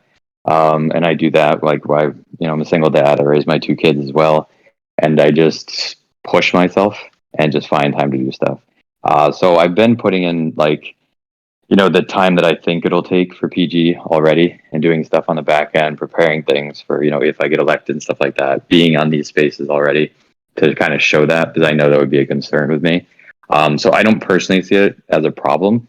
And I said this on a space that we did in the Renegades last night, where my hope is that it does become a problem, where we are all so busy with projects and things coming, where we're going to have to lean on the other members of the faction to help out, because I think it goes beyond just the 5 people that get elected for each position. I mean, in real companies, you have your C team, and then you have different departments, and you have managers of those departments. So hopefully we get big enough and we're busy enough where we can start assigning those roles, hiring other positions within the faction, and having more people do things to take the workload off the 5 main people. So, I don't look at it as more of a problem. I hope it's an opportunity that we have where it does become too much for everyone that's involved with it. Perfect, man. Thanks a lot for that. Looking forward to it. Ken, who's next? Semplis for CCO. Hello, Simplis, can you hear us?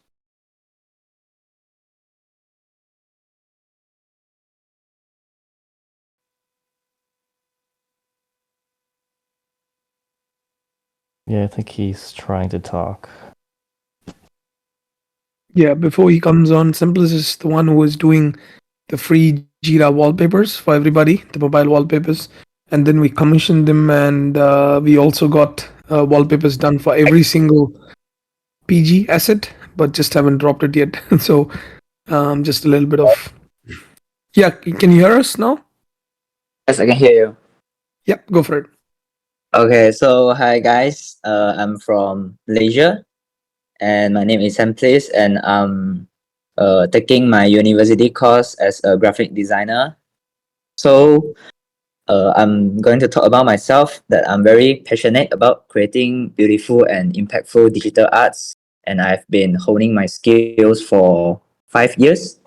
And I'm very excited to continue to learn and also growing in this field. So as a graphic designer student, I've spent years and many times just to improve my creative skills and learn how to turn the ideas into visually stunning designs. But I think that being a chief creative officer is more than just creating designs. I think it's more about leading a team or setting a vision and also maybe driving innovation. And I think I'll try my best to offer that. And I think that for me, I'm thinking to offer a clear and compelling vision for the PG's creative direction. And I understand that every different group is different. So I'll thinking to working with the team to craft a vision that reflects the unique and also the goals of our organization. And I understand that the creativity and strategy goes hand in hand. So I think working closely with other leaders is very important in order to align our creative strategy with broader business goals. And I understand that creativity thrives in an environment of open dialogue and exchange of ideas, which this is a very important point, I think, because exchanging ideas from different person, I think we can bring the creativity to the top or to a higher level.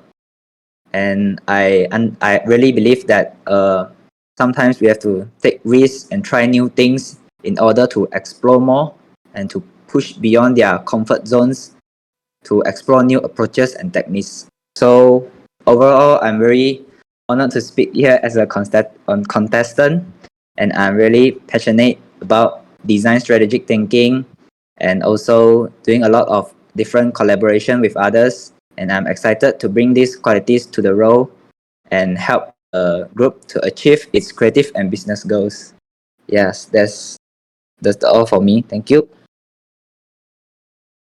Thank you so much, Simplest. Yeah, I think most of the people would have probably had this design done for your mobile wallpaper. I think my mobile wallpaper currently is also something designed by him. So he's been doing this for free for all the PG holders for longest of time. So thanks for that as well. Yep. Now we got Rockstar for CFO. Yeah. Hi guys, can you hear me? Yes, we can. Nice. I'm driving the car, so hopefully the audio is good. So I am Rob. My name's Rob. I'm 27 years old, born and raised in Germany. Love weightlifting, crypto, finances in general. And I happened to land in the PG server about 1.5 years. Now it's 1 year ago, actually, by minting a Gen 2. And I bought into Genesis about 5 months ago. Running as CFO and COO solely for Renegades, as I only hold one Fusion, but the COO role is clearly going to MKT, rightfully so. So yeah, that's that. My qualifications from a professional standpoint are on the finance management and sales side of things, as I have developed and expanded private and corporate customer bases.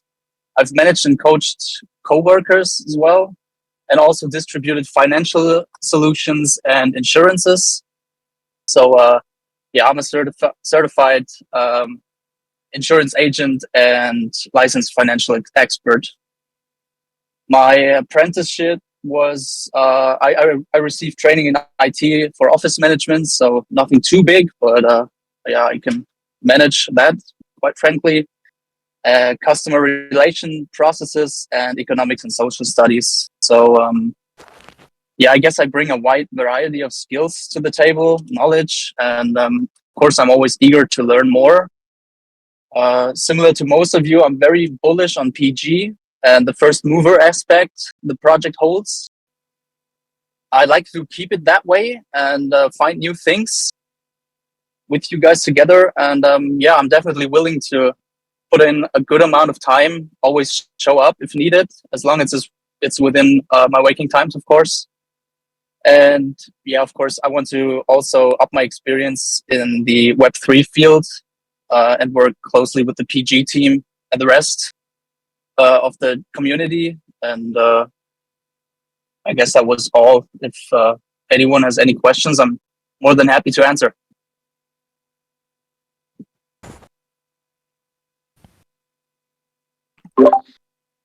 Thanks for that. I think I think it's just so many talented peeps, and I think it's all coming out. I'm so happy to see this. Anybody's got any questions for him? I think before we move. I have a question real quick. Yeah, go for it. This is Wajid again. Hey, Rockstar. I asked you a question in the chat, but I won't ask that here. But with the CFO role, what past experiences have you had with any financials, if any, that you think would help suit you here for this role? Yeah, so as I've mentioned, I've worked as a licensed financial expert, and also the sales side of things. So basically, I was distributing financial solutions, keeping track of the market in general, and pitching it to people, and also leading them to manage their own funds in a good way, so that they just that they don't burn themselves. Yeah, so you can say I was helping people to manage their funds and to also keep their funds and even accumulate more in the process of it. Perfect. Thank you. All right. I think we got a couple more people. Shan, if you're around. Yeah, what's going on? Good morning. Can you guys hear me? Yep. Yeah, well, thanks for pulling me up, letting me speak. I definitely wanted to come up here sort of just to give a little spiel about myself and sort of get to know everyone a little bit better as I've been trying to do more and more. I really want to kind of acknowledge what a couple of the other members of the Fusion community have said, Adiz, with what he had said about, coming in with experience that, you kind of have to come into terms with the fact that you may not be the best fit for the role, right? So I think personally, like the Renegade faction's well equipped with Wajda as CEO. I really support the idea. I've been able to connect with him offline and talk to him a good bit about his experience and his background. And so through my application, I applied to CEO as well. But I think that, you kind of have to acknowledge where the overall DAO might be more successful. So I think that's really cool that Adiz was also thinking in that line. And and that kind of ties into with what Wajid said, is that, these officers are going to need support in some ways from managers or teams that are leading the projects or the development efforts that are going to be ongoing or sort of kicked off through proposals through the community. And I think it's really important to see that there's also a lot of value in the members that are not going to be in these positions. So I sort of see myself now as one of those leading members. But that being said, I come from a background in Big Four consulting. I work in federal cybersecurity, actually, client-facing roles. So sitting on a lot of meetings, advising clients on sort of their cybersecurity postures or sort of the federal requirements or mandates that they may have. Right now, my role sits in between around 15 different development teams where they go through annual assessments to find security gaps, and those gaps come to me, and essentially I work with the stakeholders of each of the teams to work to remediate those gaps in a timely manner. So very familiar with kind of cross-partnering across organizations, working with third-party vendors, running those sort of strategy and efforts around specific projects and timelines. So very much more so on the operations day to day, you know, and I'm early on in my career. I'm 26. And that being said, you know, 4 years in my career after going to college, you know, I'm looking at ways that I can get more formally involved with Web3. It's my passion. It's something that's, I know that like this is the itch that I can't scratch enough, and I want to, you know, transition my career essentially full time into it. So, you know, I'm relatively new to PG as well. I mean, I want to say I'm probably going on 6 months now of being like really formally involved. You know, spend a lot of time in the alpha chats. You know, just connecting with different members of PG and just trying to add value where I can. And I see the same thing happening with the DAO, right? So although I think that there are more well-equipped members for the actual C-suite roles, I do think that there's ways that I can add value, and you know, I'm happy to help wherever I can. So that's just a little kind of around the campfire spiel. Happy to answer any questions or thoughts anyone has too. Yeah, absolutely. So I think just to add to what Shan's saying here is that there's going to be lots of jobs here. Right? I think this is just the beginning, and kind of the genesis of this whole idea was when we opened up the JIRA forum 9 months ago and had 250 people come in and say, hey, I want to do something.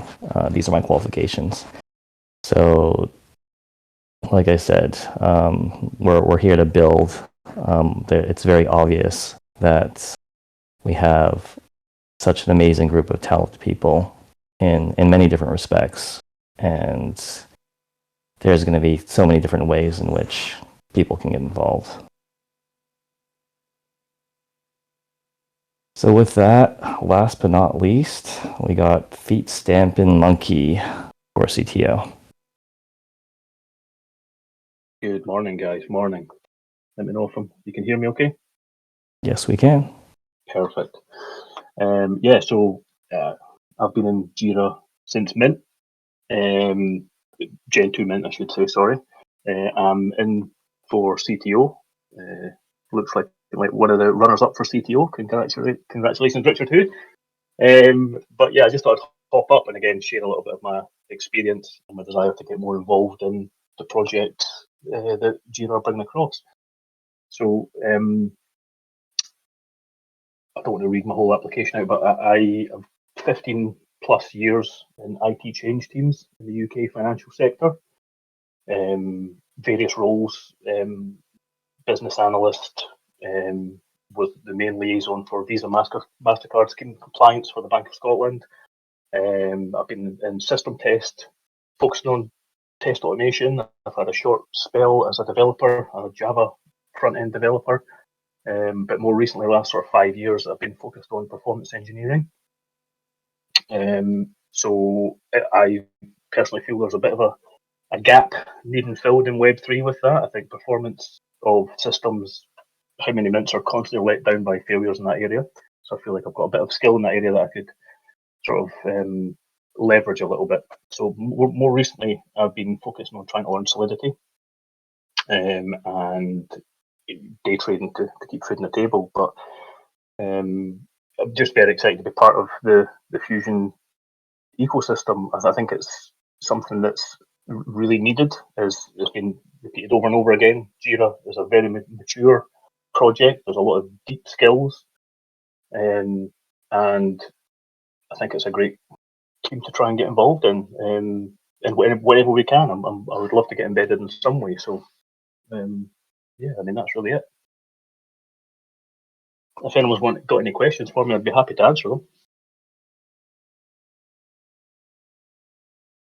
Any questions for Feet Stampin'? I just want to say thank you to Feet Stampin' for participating, bro. I really appreciate you. Yeah, I think he's been one of those really strong reps of PG as well on Twitter and stuff. And I'm really glad. I think he joined us late, if I'm not mistaken. Wasn't from the early. I'm not sure, but I've seen him a lot on Twitter, so I think it's definitely a name that I can't forget. So Yeah, thanks a lot for the support and stuff. So I guess before we close up, a few points to highlight on the coming process. So it looks like we're probably going to have a couple of runoffs tomorrow. So essentially, we're going to close voting as at midnight Eastern on Sunday night. After which point we can announce winners for those that have won, and for where we need runoffs. So I think I'll run probably a quick 24-hour runoff period for those, and then kind of finalize all the positions for the DAOs. Post that, I guess, watch announcements, and we'll kind of be talking about next steps with the newly elected officers. And with that, I don't know, Shan, some closing thoughts? Yeah, I think it's definitely a good problem to have. I think a lot of talented people, and I really wish that we had done this a long time back, and also hoping to do this on a regular basis, and which is why I think the Fusion is going to be very critical. It's amazing talent in the community, but just as a community holders and members, I think we don't need to try and be like other communities just to try and replicate them. I think we can carve our own niche. This is turning into a community of actual builders or creators from the Web 2 or Web 3 space, and I don't know how many communities actually talk about what's the skills or talents of individuals rather than just about floor and how amazing the floor is and things like that. I think a mix of both is needed, but having said that, I think one of the most important or the beautiful aspects here is at the end of the day, you need a product, right? As much as the hype can take you only so long, and at the end of the day, you need product, whether it's through IP or through whatever people are promising. All speculations would be completely useless if there is nothing to back back something that's going to come out someday, right? It's a matter of a bubble, and projects can just keep delaying dropping any product as long as they want, because we know that as soon as a project drops a product that actually works or something, mostly people move away, and it's a known fact because speculation is more valuable than the products, right? But at the end of the day, in the mid to the long term, products is important, and products not in terms of just whitelist giveaways. I want to re-emphasize that products that actually make sense, products that come from PG with the PG branding or whatever, with the powered by PG or whatever, that can potentially create a new use case or an economy by itself, is what's important. And for that, you need people like these. And I do not know whether we have the craziest community or whatever, like other communities can claim, but I think from what people have heard now, from what we have heard from 15 to 20 people talk about here, I think we have got one of the most qualified and educated communities here to make things come to life easily, right? Like for sure, because you got an idea and the idea is good. Apart from just funding, every other person here is going to come and pitch in with their technical abilities, and that's what's exciting. Skills that I don't have, skills that Ken doesn't have, or skills that Jamie, Amrish, or G, or RNA, none of the team members have.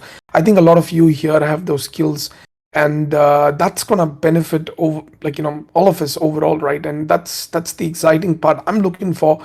I think, if I'm not mistaken, people have already started working on their pitches for the factions. I myself have seen a couple, which is exciting, and I've told if the faction rejects that, I'm even happy to do it myself, as in like fund it myself, me and Jamie, because certain things have been really exciting, and that I wanted to come out, that I want the community to support potentially if they like it, and that those are products when it comes out, they're like, how did this product come out, and how is this product making money, or how is this product moving forward? And then the story comes out how this product was supported by PG faction and how the community drove this product forward. It's a no-brainer that people can come in, and I think we all can agree that if the floor price is the only problem for us, it's a matter of one announcement that potentially can drive the floor up. as a community, but what cannot be guaranteed is the sustainability of those floor prices or the sustainability of the product themselves. And for that, you need to have products, whether we like it or not.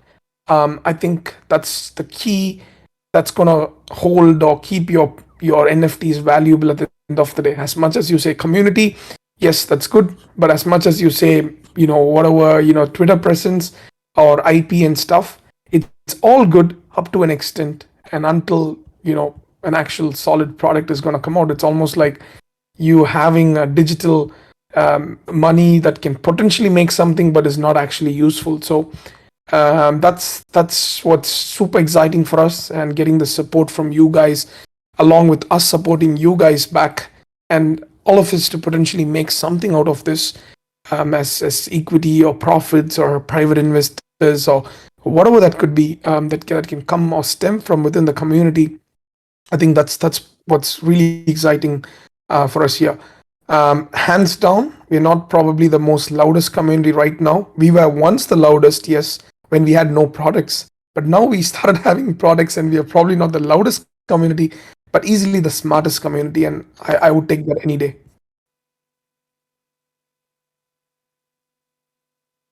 So yeah, thanks guys for that.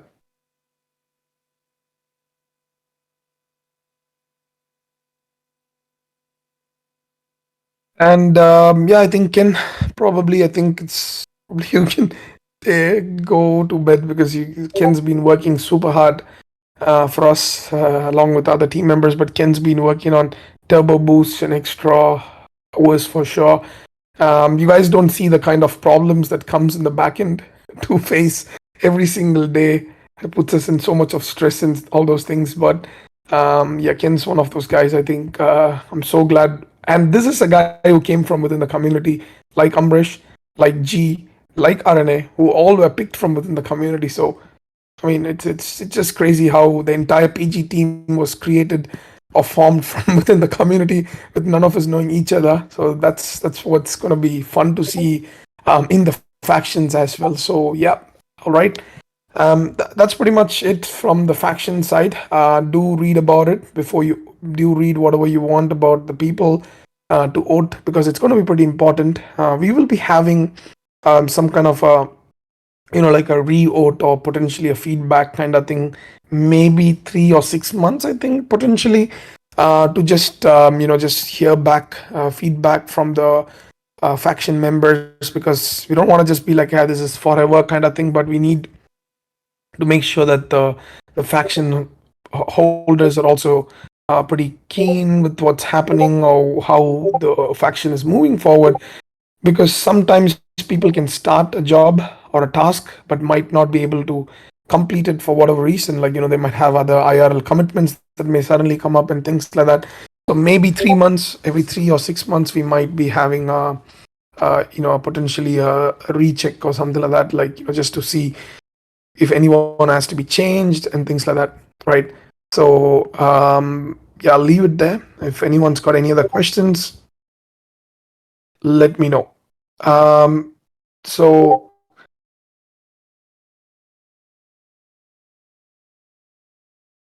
any questions, you can come up on stage or just drop it. I'm going to be here for a while. Ken, if you want to sleep, no problems. I'm going to hold you back. It's already 1 a.m. So yeah. Yeah, I'm gonna drop off. So thanks everyone, and I guess good luck to all the candidates. Thanks Thank for you, that. Ken. Thank you so much. Guys, I'll be around if anyone's got any questions or anything that you want to just discuss in general. I'll be here for a while. Oh man, this Momo thing, God. I stopped asking for whitelists after that to any projects. I'm like, I'm done. I'm gonna let Groot and the team handle it. Momo was my last. I was like, last thing that I wanted to handle.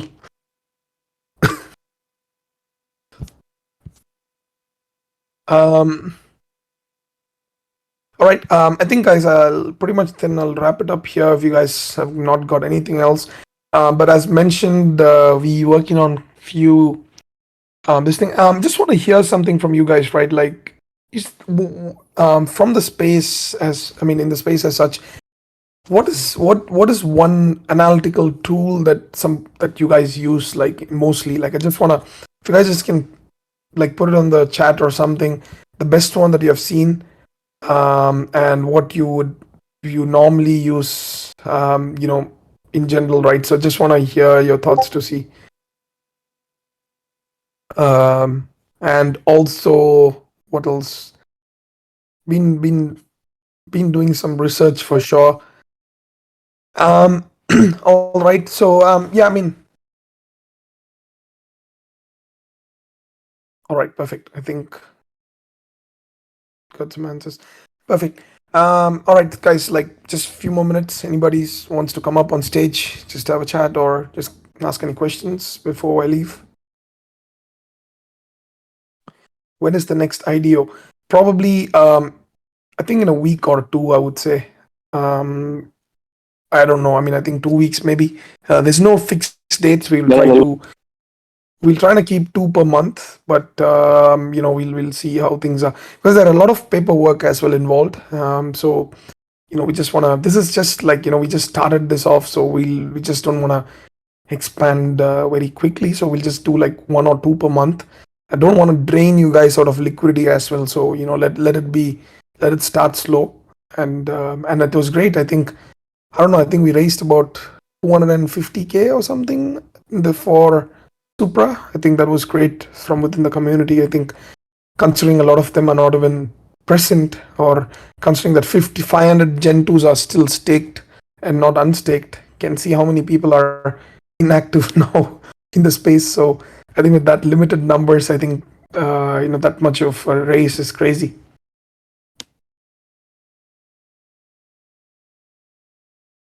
Who all are going to Bali? Yeah. I mean, I think we all are going to be there for at least 2 weeks, the last 2 weeks minimum. So anyone's free to free to come to Bali if you guys want to come and join us. Just have a chat with G. If you want to come in, we might be booking some villas and stuff for people, for the holders. So if you want to have a chat with G, just tag him or ask him some questions regarding the Bali trip.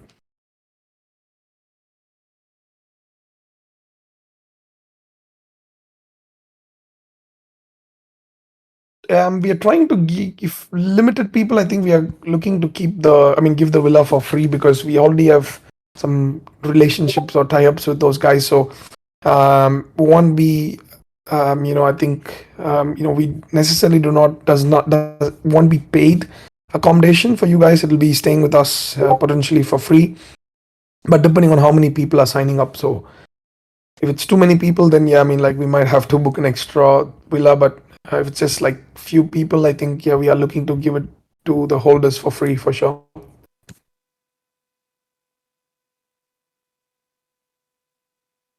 It's in the month of May. From May 15 to May 31 is when I think all the team members will be present. May 1 to May 14, I think possibly, I don't know, maybe nobody, none of the team members, but I think still the villas will be available, I think, for if anyone wants to stay, I guess.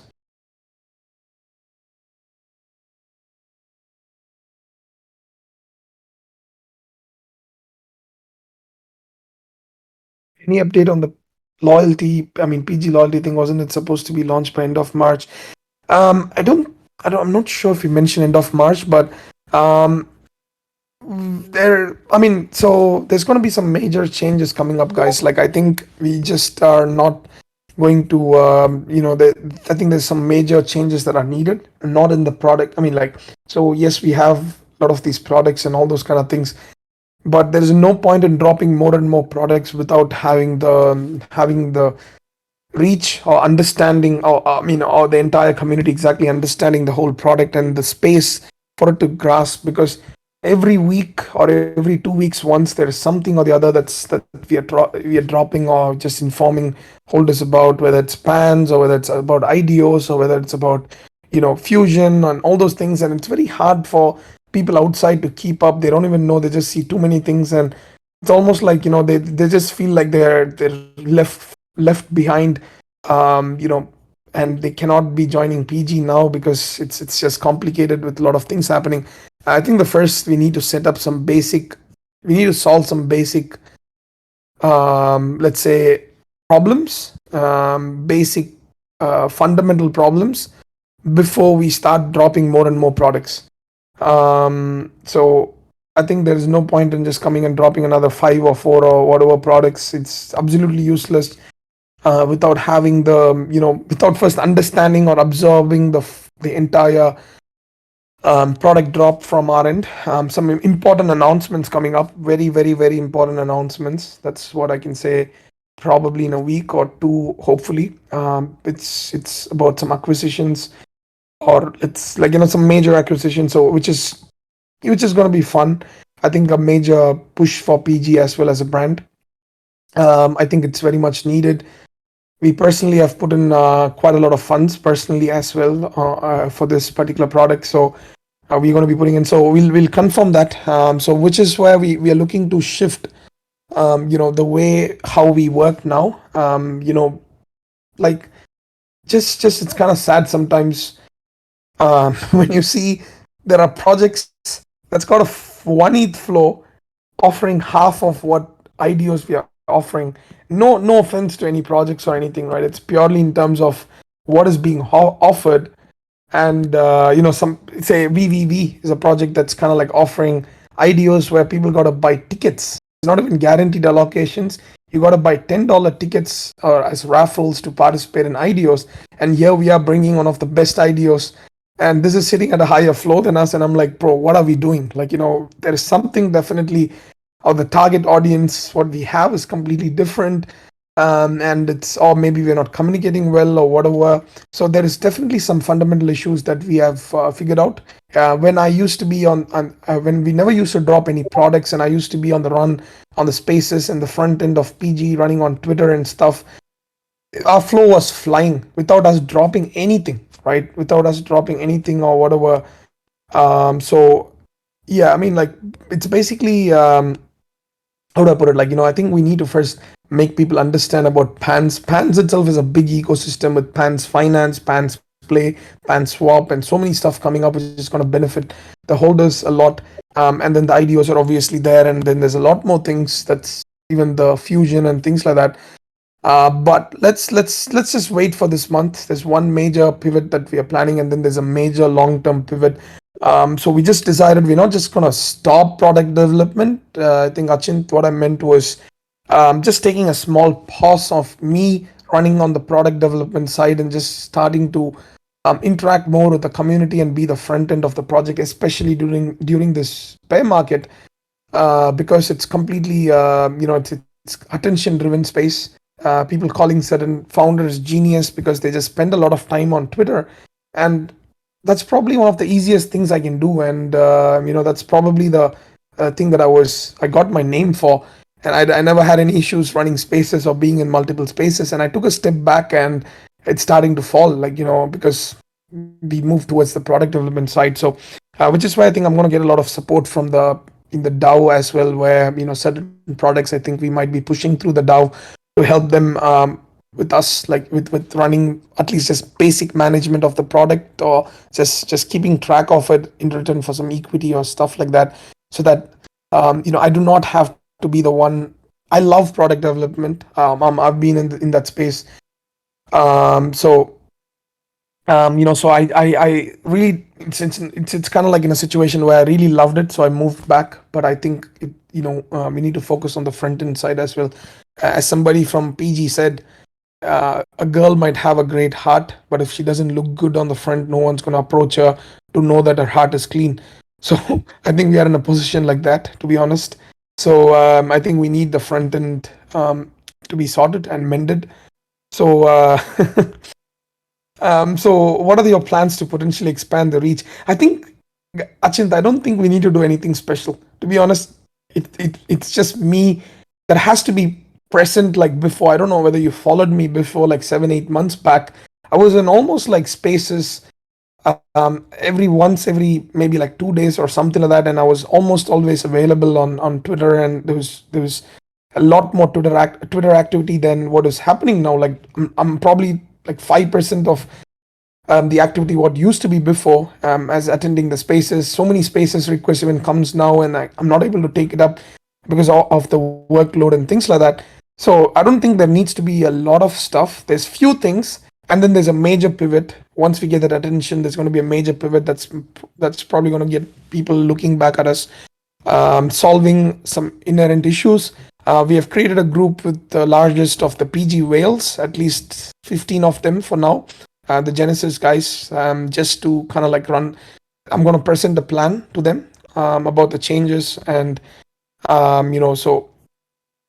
think few of them already know of it. I think about there's few Genesis, they completely know about the plan. Few of them just know something is coming up, they don't know exactly what it is. So they'll be presented my mind map, or rather the major pivot map, and it's going to change. We have been observing all the issues that PG has been facing from the Web 2 or the Web 3 side, and also the Twitter side. What's preventing people? A lot of all these the polls that I put on my Twitter is not just for fun. It's actually for data collection and to get a bit of an idea. Even the DMs that I talk to, some stupid. You might be like, why is Shan wasting time chatting on the DMs with those those fudders, or some as people might call it, some idiots on the space and stuff. But it's not just for that. Just to understand what has been the reason why they potentially hate us, or potentially why they want to they kind of like have been fudding us or whatever. And I think a lot of points were bullshit, but I think few points is true, and few points I think the major point is it's basically, how do I put it, like people don't understand, and there's so much happening. And even me as a holder, if I do not come into PG or the spaces for like a week or two, I'm lost. And when you're lost, you just think there's nothing happening, right? You come in, and how most of them think that people are working is when they see the tweets. If they see there's a lot of PG activity, PG profile activity, they think that, oh man, this community is active and they're building something. But that's not exactly the truth, right? But that's how the short-term perception is. Like, it's like if the community is active on Twitter, that means the community is building, right? M-Furs are pretty much one of the most active communities, and the guy literally straight up rugged and left. So it doesn't mean they are building something, but that's the perception, right? That's pretty much the perception. Like that people have, that when you have this kind of a Twitter game or something, that's when the community is active. So yeah, I mean, we don't need to change too much for now, but we just have been assessing all these information and things like that, collecting all the possible information. What is our strength? What is our weakness? Our weakness has been our weakness has kind of been going for, I hate to say this, but going for cheap use. Using a low amount to try and get some dev work done, right? Because guys at Infinite, they're amazing, but they mostly are sourced out for other products because they're expensive, right? Which is normally any devs or whatever, right? So what we try to do is we try to go for some kind of a low cost dev based on his previous work. Not exactly low cost, but it's more of, let's say, reasonable pricing, right? Because let's say a devs normally charge 20 grand, we're trying to get somebody for $6,000 to $8,000 or even $5,000 to try and do things, and it doesn't work favorably for us, to be honest. So which is what we are trying to change. I think we have found some certain plans and certain differences and certain acquisitions rather than us trying to build from scratch. For example, something like Pans, for us to acquire, we have some equity there, and guess what we spent for Pans so far as PG? $0, right? And it's a product that's working, and it's a full-on dev team that's developing the product. Amazing products, amazing dev team, and we have equity and profit sharing there. That's our strength. My strength is, let's say, getting equity or getting skin in the game for a lot of products without trying to pay any dollars from the vault or something, but literally offering them something, right? Which is my trade secret, let's say, and getting some equity in those products. And probably we're going to stick to that rather than trying to develop something from scratch by ourselves, but then rather acquire and then provide a working product and provide value to our holders, link it back like pants. X percentage of the tokens come back to the holders as X percentage of the tickets come back to the holders as free use case and utility, and the rest of it is available for the public as consumers. So I think those are the few things that we realized from our end, our shortcomings. Luckily, we never burnt a lot of money. We have been extremely careful with how we've been spending and things like that. So I think now got a clearer picture of all our errors and what worked for us, what's our strength, what has been the feedback, all the forms that the Gen 2s also filled, and even the forums, all compiled.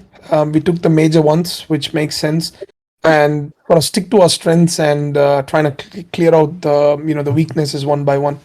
So yeah, that's pretty much the thing. It's a long answer, Achin, but essentially that's pretty much it. Yeah, go for it. Yeah, Shan, I just wanted to ask a really quick question. This is Chan. So, I love your saying that you say that you're not always first, but you just want to be best, or something along those lines, right? And I'm curious, I feel as though there's been a lot of focus on sort of the attention PG has versus what value they actually add. And the way I've always looked at it is in the space is when people make slow, calculated choices to join a community, they actually don't FOMO in, and they actually sit and take some time to think about why they should join something. Yep. Always seems to be longer, better long term, right? So I'm curious as to I feel as though there's a bit of a difference with the we're not first to get attention, but we want to be best when we do. Is I feel as though that sentiment doesn't ring as true with how the team feels, because I feel like the team has so many great products and they might not be getting the attention they deserve, but that doesn't mean they eventually won't. So what's the biggest challenge with that? I'm sure mentally it's very challenging, but from a delivery standpoint, what do you think is the highlight there? Yeah, it is 100%. It's never gonna be. It sometimes feels a point where it just feels like if a project doesn't attempt to do anything like drop a product or something, and just kind of keeping up the speculation for the longest of times, it just seems like it's got more attention than a project that actually tries to bring a product into the space. No offense to any communities, but I've known communities for which have existed for a year and a half. Not a single tangible benefit has been provided in any aspect. I'm not going to use the word utility. I'm just going to use the word called tangible benefit. What I mean by tangible benefit can be as simple as just getting you a small amount of funding, or getting you access to some kind of tools, or even getting some whitelist spots, right? Yes, I don't want to use whitelist spots as a utility, but that's a tangible benefit that comes to at least some people. Overall, if we had gotten 10,000 spots and these spots have at least done a 3x or 4x, at an average, taking all the accounts of the last few months and all those things, that's some kind of a tangible benefit. But this feels at this stage as a team, for us, it's tangible benefits are not necessarily what people are looking for. They just exactly do not know what they're looking for. Which is, as you mentioned, projects like PG, people think 10 times before getting in, right? And doing their research and things like that, getting on spaces or whatever, than FOMOing in, right? Which I think it's very true. That's a very true statement. But the people who take their time and come in rarely leave, right? The FOMOing element is definitely missing. So the question is, we ask ourselves, what is it that we want to target? Do we want to target these guys who come in and who just come in and stay and just don't have no plans of leaving, and we look to deliver value to these holders? Or do we kind of keep up this kind of a FOMOing side of things where we get more people in and just keep the traction growing? So there are pros and cons to that. First, when we thought about it, we are like, let's ignore trying to bring that FOMO elements. As I don't like to. I rarely post tweets that are kind of FOMO inducing. And that's been a complaint by a lot of people as well. Like, you're not creating that speculative element, Shan. You're just kind of like being straightforward. You just tell people to think before they buy into PG and don't have to rush in and things like that. I mean, for me, the thing is, right, like, it's got its own pros and cons. What's the point of entering with FOMO when I don't get any royalties for the project? I'm just going to get some FUD from these guys coming in expecting something else and having expectations mismatch. And it's an extra stress for us. That's the con. But the pro is that overall the sentiment of the holders are good, which makes the team feel better. Right? For us, how we feel better is not by the floor price. It's about when the holders just have a good sentiment and they come in, like, DM us or tweet about PG or something. Literally, that's what's driving us. That sentiment is what's driving me to wake up in the morning and I see something good, and some nice tweets or some nice comments is what's kind of like driving the team forward. And for us, what hurts the most is when people talk about some of the projects a lot in the Twitter, and then I'm like, bro, is this all you guys wanted? That's easy for us to have done. We are trying to do something else. We are trying to make everyone eat. We are trying to make sure that everyone can potentially grow with us and have a like a stake in the game of with the product called PG. The projects what you're supporting, most of them, the founders can get rich, but not necessarily the holders. In terms of minusing the zero sum game aspect, it's very hard for the holders to have a chance to even try and be part of something to get rich. They fall for, people used to ask me before, Shan, you're never doing NFT raffles for the holders. And I'm like, that's not sustainable. Just wait for our product. And Pans is a sustainable raffle product that's not going to burn the vault and in fact bring money to us. That's a VC funded product that's already got funds, that's already got other plans with further certain things I can't inform now. But Sean, let me jump in really quick. So I want to touch on what you said about waking up every day and sort of having holders and sentiment is very important, right? And like the FOMO you're saying is like important for better sentiment, right? But what I'll say about that is that it's short term, right? So like that shit can't last forever, right? What can last forever is a sustainable business and people partaking in that business. And I think you well understand that. And so it's just interesting to see your perspective, because I feel as though that you're not giving yourself enough credit and maybe worrying about some of the negatives versus thinking about what you're actually being able to accomplish in the short term. And I think that you should, be proud of yourself in that sense. And I'm sure you are, but you see what I'm saying? 100%, man. I think especially as a team that doesn't work for money, right? It's for us, it's the pride more than the money, right? We're not relying on, for us, it's about you guys coming up and, we wanted to make a statement. I think everyone can agree here that we could have sold Gen 2 at 1 ETH during the hype period. Right, fair Dutch auction, 1.5 ETH starting price all the way down to zero. Easily could have had like 3,333 ETH in the vault, $10 million. We could have done that and could have had an easier path, but then we might not have had the same community, to be very honest, right? Because the longer and harder route is usually the better option. You know what I mean? When you pay too much, like PXN, right? Whatever they do now, they have a semi-decent product, to be honest. But just because they raised a lot of funds, they're not getting the same amount of respect. No one can call PG like a cash grab. They might be like, all right, I don't know what PG is doing, but they can never call us a cash grab.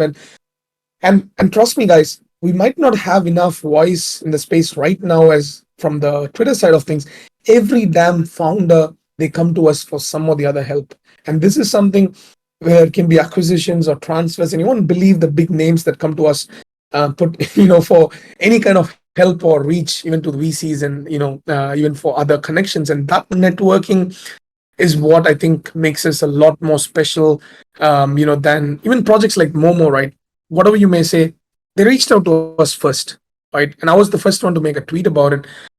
People call it a rug and all those things now, but it was one of the most hyped projects, and everybody wanted us whitelist spot. And they reached out to us first. And how is it possible when there's no voice in the space? So I'm definitely proud and acknowledging, the brand that we have. The problem sometimes is a lot of them are not approaching us because they think that PG is very straightforward, and a lot of dodgy stuffs. If they approach to us, they know that I'm going to make a thread. exposing them. So this botnet cabal kind of thing, that's probably not true. But what's actually true is a network of people supporting each and everyone's consultancy or drop by each other to help mint out each of those collections, and they never reach out to us for those things or even comment in under our posts, all these influencers or the big names, purely because they just think that we are too straightforward and it's hard to approach us because we're gonna make a thread about them once we know info about them. So those are one of the few political issues currently that we are facing as well for from certain influencers. I mean, from a lot of influencers, to be honest. What about focusing on like Web2 audiences? I mean, obviously PG is Web3 first, but if you have amazing products that can be adopted by Web2, it can also bring additional eyes into the Web3 community as well. Yeah, 100%. I think it's a matter of, for us, not about delivering the products or getting the right teams to do it. Right now, it's purely a little bit about the mental game. I know it's gonna get sorted mostly for the team and even for myself and others. And right now, our worry is not about funds or unable to deliver or lack of vision or something. For us right now, it's purely a mind game. Not falling for this short-term things, because sometimes it feels sad, not being linked in any of the Twitter feeds where they're like, 5 projects to look out for that's still working in the bear or shit like that. I know it's complete crap, and I know that it's bag holder bias and all those things, but I'm like, bro, we just launched something just a while back. I mean, this Valhalla thing was definitely kind of hurting us a bit, because we were like months in front ahead thinking about it, and now they come up with something similar and people are calling it innovation and crazy and amazing, and then here we are sitting here and every single influencer covers that, and I'm like that's pretty much probably the pain point for us. Like, I'm like, it's not that people do not know about it, it's just that they don't want to talk about it because they don't necessarily hold it or not getting any other benefits. So I think that's the thing that we as a team, we are trying to be resilient and getting the support from the community as well. To we don't have to need anyone's support, because we have the real support of amazing VCs and angel investors. They look at us, and I'm not gonna just inform this, but think of people like Papa or Jonas. They're like in their 40s and 45s or whatever, right? I don't know. I mean, don't kill me for saying this, but they're coming into PG and investing more and more into PG than any of the projects, and these are real successful IRL individuals. And there's one guy in Genesis who's got so many Genesis and Gen 2s, he doesn't want to be doxed. And the thing is, like, they are investing in because they just kind of like, man, there's not many projects I can think of that's working sensibly.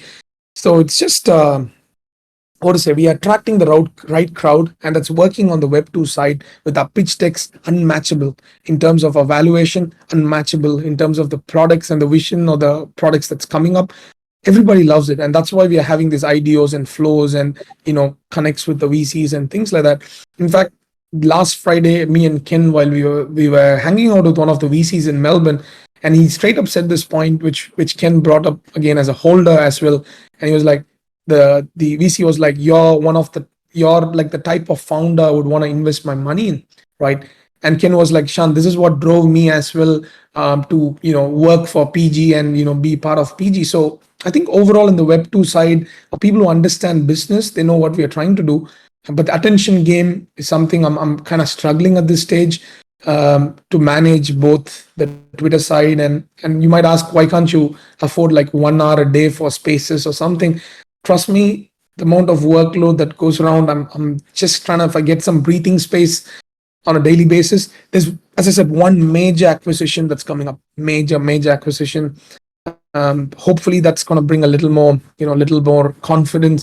I think that's something a lot of people are using on a daily basis, 25, 30,000 users and things like that. So that's going to be acquired by PG. So hopefully, once the deal is out, I don't want to reveal till the deal is out, but I think that's probably going to bring back, I think a lot of whales use it as well, and and things like that. So potentially seeing the PG name in the platform and things like that, or whatever that they're using. I think that's probably going to be a great thing, and people understand how much of a powerhouse we are. Acquiring is not a joke. That's costing millions of dollars, and we didn't even raise millions of dollars, but acquiring a multi-million-dollar product, and let them see that potentially from that. I mean, anyways, let's see.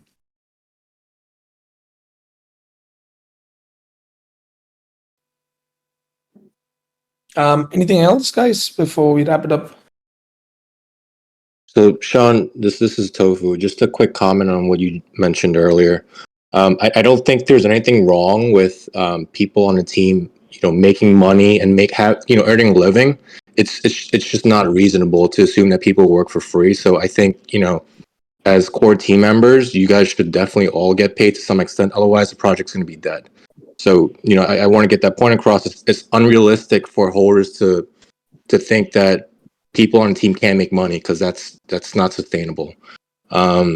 Aside from that, I think sometimes as a founder, you just have to make the call on what you think is best. You truly can't make everyone happy. It's just not going to happen. And I just want to close with this as I'm about to sign off.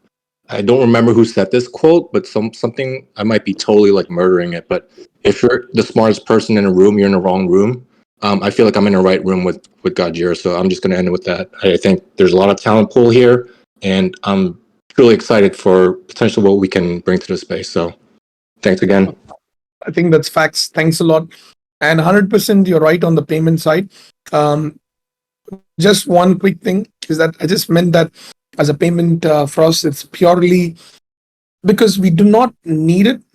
That doesn't mean that we shouldn't be making money. That's definitely a point. But the point is that we really want to put every single drop as much as possible into the project.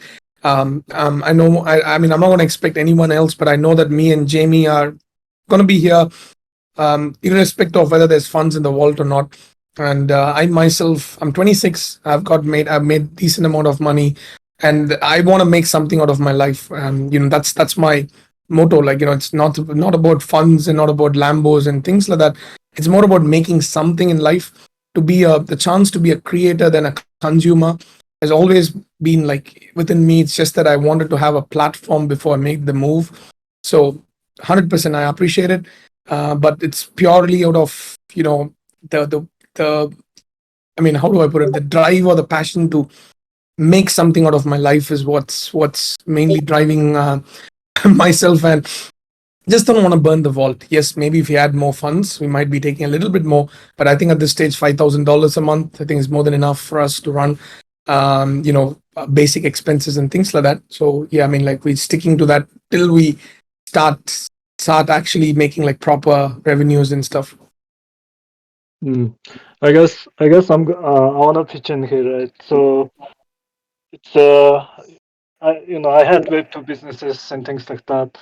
My mindset back in let's say 10 years ago, I used to think about like how I make more money, right? How I gonna make this business bigger and bigger, and eventually like make more money for myself and things like that, right? My family. But now after PG, the whole mindset is like completely shifted, because I know there's a lot of work and all that, but I don't just think I worry about myself anymore. There's like community to worry, and team to worry, Sean to worry, and like when you start thinking this way, I would say like that burden gets much lesser. Like what I mean, like you get much more what's it called, like enjoyment, and then more strength to just move on and then continue to build. So that's where I think our mindset is right now. We wanna all whole idea, concept, and then built-in product together. Creating this community of builders and then combining our strength voices together is basically to. I think we wanna grow together, make everybody wealthy at the end of the day. So I guess when you start thinking this way, this small roadblock, surprise and things like that doesn't really impact you anymore, in my opinion. Yeah, I think Jamie's been a pillar of support for sure, and thanks a lot for that. Just to answer Shalin's question about, I think I already answered that, but when we say we are running frugally and we have enough cash, there's a sentiment among some holders that PG hires cheap, low talent or free work. They probably think that, what is it? That they're burning more cash means better production. How would you address that? I think I would say yes and no for that, because Shaolin, you're also working for PG at a very. I know that it's not even a pay or basic pay, or it's very less, but you've been doing a fantastic job for PG in terms of the branding and getting some elements out. So I wouldn't necessarily call that a like a cheap low talent, because that's you have been. I think no one can complain about the banner work or the artwork that's coming out from the PG, the Twitter account, just working part time for PG, or the videos and stuff that's coming out. But yes, having said that, we did make some mistakes. I wouldn't, for example, if you take something like Pans, or you take something like Three-verse, those are still products of ours. It's just because equity doesn't mean that it's not our product. We have a solid percentage on them. We have a solid say in how the product is run, and we have a solid say in how those value is going to come back to holders. In short, something like Three-verse, if there's going to be tokens, when the token IDOs are going to go live, PG holders are going to get some potential airdrops of those tokens, or potentially ways to win those tokens using GRX. Just because PG has equity in them, we get some tokens to us, and those tokens are going to be allowed, will be allowed for people to, for the PG holders to get it even without holding any of the assets of the Three-verse or something like that, which is a plus. Same thing with the Pants. Whatever is the future things that's dropping or whatever, that's a world class. I won't say world class. That's a solid dev team which has got like a couple of whatever $1 million in funding from VCs, fully developing a product, a suite of products, and we got equity and revenue share from Pants. So basically, that's our strength of acquisitions and equity and bringing back value to holders. Devs are expensive, 100%. And the negative side was, yes, I did try to, try and get some products done with less cost. Didn't work. So which is why we are moving back to what we are strong at, to be more like the Berkshire Hathaway of Web3, rather than try and create everything from scratch. Use your knowledge, make solid devs work with equity, and get equity for PG without burning our cash. But like which is going to be one of the other acquisitions this month. Hopefully, if we can announce it, you will see what I mean. I'll come back to the same topic, and then you will see how we managed to acquire a potentially a multi-million-dollar product without even having multi-millions in the vault. So that is what is going to be our strength, and we are going to leave. We're just going to do what we are good at. But when the product is going to come, now you can start the speculation of what's going to be the benefits for PG, how PG is going to. There's so much of speculation that can be run after that drop is done, right? Like, so I'm hoping this month. So I'll come back to the same topic after we potentially drop that. I don't want to announce it because in case we are in the final stages and stuff, but in case the deal falls through. So once the deal goes through, you guys will know about it first. Obviously. So. And we'll see from there how. I'll explain from that point. It's probably one of our biggest acquisitions till date. So yeah.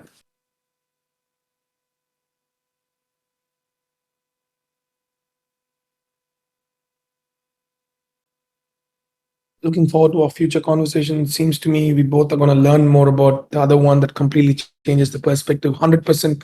I'm looking forward for that as well, for sure.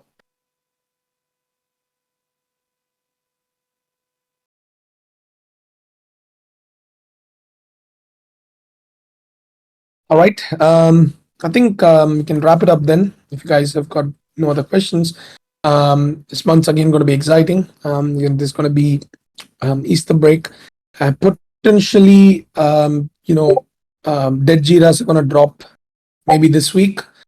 So we'll be posting some info about it. So, and yeah, let's see how that goes. And then we have a few other announcements to be made. Let's take it one step at a time. And thank you very much. I think everyone here who is attended now, I think, you definitely, value what we are trying to do, and At least you're putting an effort to try and understand what's going on and supporting us till this date. So grateful for that.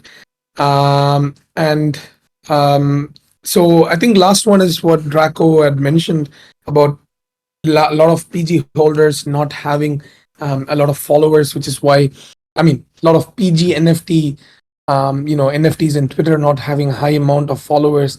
I don't think many of the major, products, or I mean, many of the major projects with some voice in the space. Let's just take, I don't know, I'm just putting some name here, something like Plague, for example, right? Or even Root Roop, for example, right?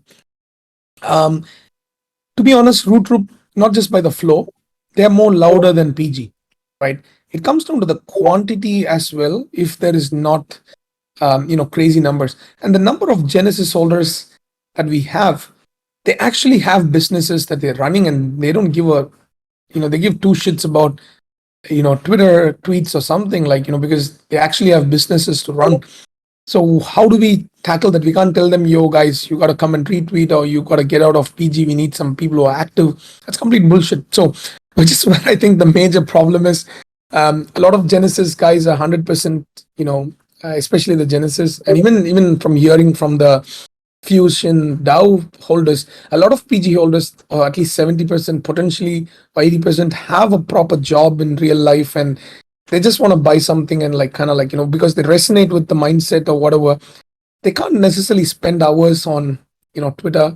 So which is kind of, I don't know. I think that's probably, I guess, what's the problem is. So which is why we think that the major pivot what we are working on could potentially solve this issue of a mix of both the a little bit of the loud ones, attracting the loud ones from the space, and also having this kind of the smart crowd as well that continues to support the project. So yeah.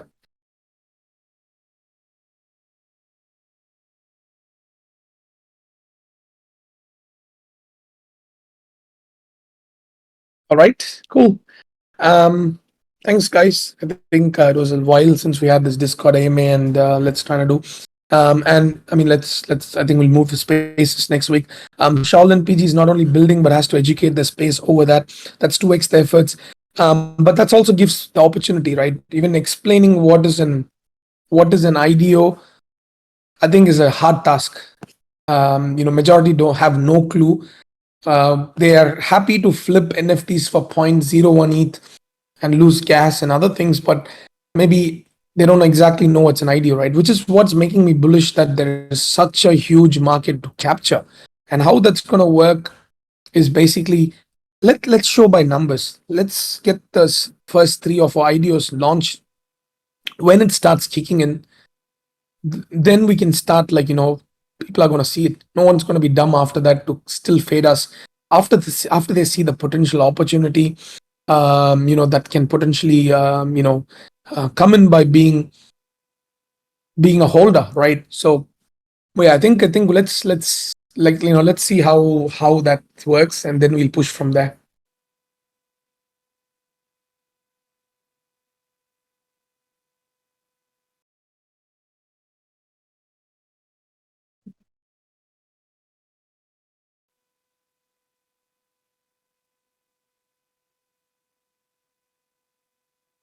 Right. Catch you guys then. See you around. Thanks for joining us, and catch you guys again. Bye. Thanks, man.